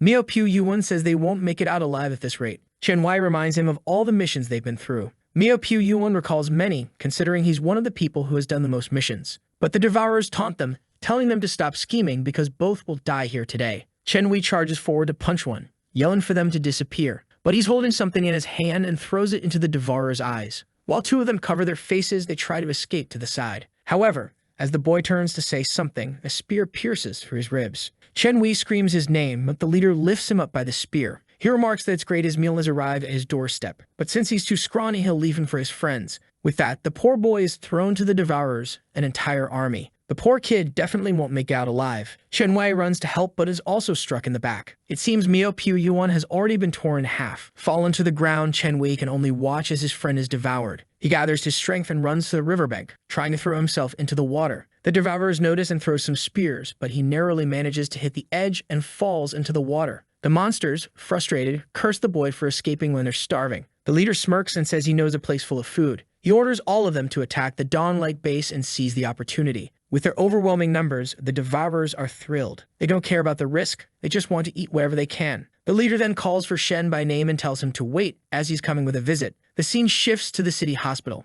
A girl is crying and apparently, a devourer monster has just been born from her. Not sure how, since this apocalypse only started a few weeks ago, but I guess devourers are born faster. Well, considering how quickly people transform after jumping into the pool, it makes sense. This devourer is Feng Pangzi, the hospital's leader. Meanwhile, downstairs at the hospital, guards are stationed when suddenly a group arrives, armed and shooting. Before they can react, Captain Sun cuts down the first one. He turns to the rest and orders them to clear the way. He directs this to Su Chen's group, but Xiao Feng wants to know why. Captain Sun explains that the people behind them are just regular folks with guns, so it's too risky for them. But Su Chen asks what Sun will do if they refuse to go ahead, and whether this is a threat. Sun insists it's not, claiming he only wants the powered individuals to lead the group. Su Chen agrees but warns that when a weapon is pointed at him, the outcome is never good for the other person. He calls for Duan, who is, surprisingly, not turning her back this time. For once, she's facing forward. Incredible. Sun then tells his men to let Suchen tire himself out before they start shooting. However, the soldiers are hesitant to target Duan for obvious reasons. They'd rather risk Suchen's wrath. As soon as the military group steps into the hospital, they seem confused. No one from Suchen's group is there. Where could they have gone? Hidden nearby, Xiaofeng asks what's happening. Duan explains it's easy to control the vision of ordinary people. The only problem is Captain Sun, who might notice something is off. Suchen activates the portal and reassures her not to worry. Sun won't notice a thing. Suchen starts teleporting behind the soldiers, striking the back of their necks one by one. Sun orders his men to take cover while Suchen pushes them toward the monsters. Using his mental perception, Suchen senses where the devourers are and directs the group accordingly. Meanwhile, Sun leads his troops trying to locate the enemy. In one of the rooms, Feng Pangzi encounters his group along with 2 women. The devourers express their desire to become like their leader, but Pangzi gets furious at them for stealing his women. He punches, destroying the entire wall. The blow tears through the devourers and narrowly misses Sun's back. As Pangzi exits the room, he comes face to face with Sun, demanding to know how they got there. One of Sun's men warns him to look up, pointing out that something is wrong. The hospital has far more devourers than they expected. Before they can react, Sun orders his troops to start shooting immediately. The soldiers open fire, but their weapons have no effect. Pangzi laughs, announcing to his brothers that their feast has arrived. The devourers charge, shouting about tearing off their legs and roasting them. The soldiers stand no chance, slice vertically, horizontally, and every which way. The only one holding his ground is Sun. He swings his axe, cutting down 3 devourers, proving he's not as weak as he seemed. Sun rallies his troops, declaring that even without weapons, they'll fight these beasts to the death. He's convinced this chaos is Suchen's doing and vows to kill him once the devourers are dealt with. Remarkably, his words inspire the soldiers, who charge at the devourers. Given how monstrous these creatures are, you can't help but root for Sun's army. The problem is, they're utterly powerless. The soldiers fall dead easily, and everyone realizes they'd be better off finding a place to hide. One of them, attempting to flee, notices something nearby. It appears to be a devourer infant, a strange sight. The child suddenly jumps into a black puddle on a table. The man watches, confused about where it went, not realizing it's already beneath him. The little monster leaps onto his leg, biting into his calf, arm, and entire body. The man collapses, dead, as the infernal infant discovers it grows larger the more it eats. Outside, Captain Sun has slain numerous devourers. The soldiers are awestruck. How is he doing this as a mere human? At that moment, Pangzi appears beside him, mocking him for taking pride in killing such weaklings. Sun leaps toward Pangzi, seeing a perfect chance to cut him in half. He swings his axe at Pangzi's face, but Pangzi easily blocks the attack. Sun is shocked, and suddenly the infernal infant appears behind him. Sun takes 2 deep slashes to his arms. It falls to the ground, and the demonic baby moves in for the kill, snarling that Sun should die. But before it can strike, it's kicked in the mouth and sent flying. The little demon stands up, demanding to know who dared kick it. It's Suchen, who tells him that Sun is someone he can't kill. Pangzi's expression shifts. Upon seeing Duan Anhua, he becomes infatuated. He screams in delight, claiming it's his lucky day to meet such a beautiful person. He tells Suchen that, as a reward for bringing such beauty, he'll let him choose how he wants to die. But Suchen appears beside him instantly, telling him he talks too much. Suchen punches Pangzi square in the chest, declaring his choice is to send him to hell. A hole is left in Pangzi's chest. However, Pangzi gets back up, impressed that Suchen is an ability user. The wound heals, and Pangzi remarks that Suchen's body must be full of energy. What's with this creepy talk? The infernal infant looks at Duan Anhua,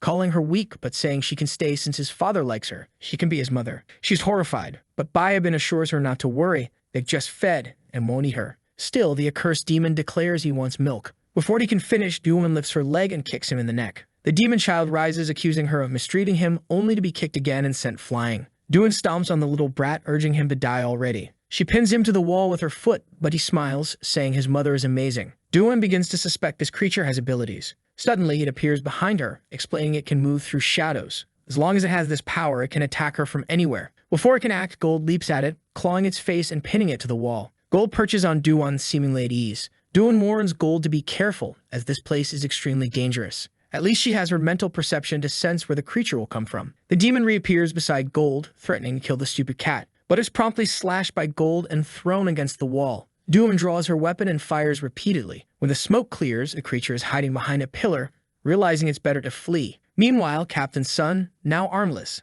gathers what remains of his army. Xiaofeng steps forward, urging him to stay back as the area is too dangerous. The devourers laugh, calling Xiaofeng pathetic and mocking his attempt to intervene. Sun, however, sees Xiaofeng's honesty as a perfect opportunity to use him as a distraction to escape. Xiaofeng calls out to Sun, stating that as the leader of the operation, he orders Sun to protect him so he can escape. Sun agrees but insists Xiaofeng must do him a favor first. When Sun asks why, Xiaofeng grabs him by the neck. Xiaofeng explains that now that Sun has lost his arms, his energy is useless, so Xiaofeng will put it to good use. Completely drained, Sun demands to know why a teammate would betray him. Xiaofeng simply replies that they were warned. Anyone who points a weapon at them is an enemy. Since Sun is an enemy, everyone here will die. Without hesitation, Xiaofeng starts absorbing the energy of the entire army, showing no mercy. Meanwhile, back at Dawn-like base, thanks to Su Chen's warning, they were prepared for the devourer's attack. Yun Yun stands atop the wall when Bai Kang approaches, asking why she's still there. Yun Yun replies that building the defenses Su Chen requested took a lot of effort, and she won't let the devourers destroy it. Out of nowhere, Bai Kang asks Yun Yun something specific. She mentions knowing that Yun Yun and Duan Ya are close to Su Chen and asks if Yun Yun doesn't find that strange. Yun Yun admits it's odd, but since it's the apocalypse, she doesn't care about old world rules. She silently acknowledges that she's glad for Duan Ya's help because she couldn't manage alone.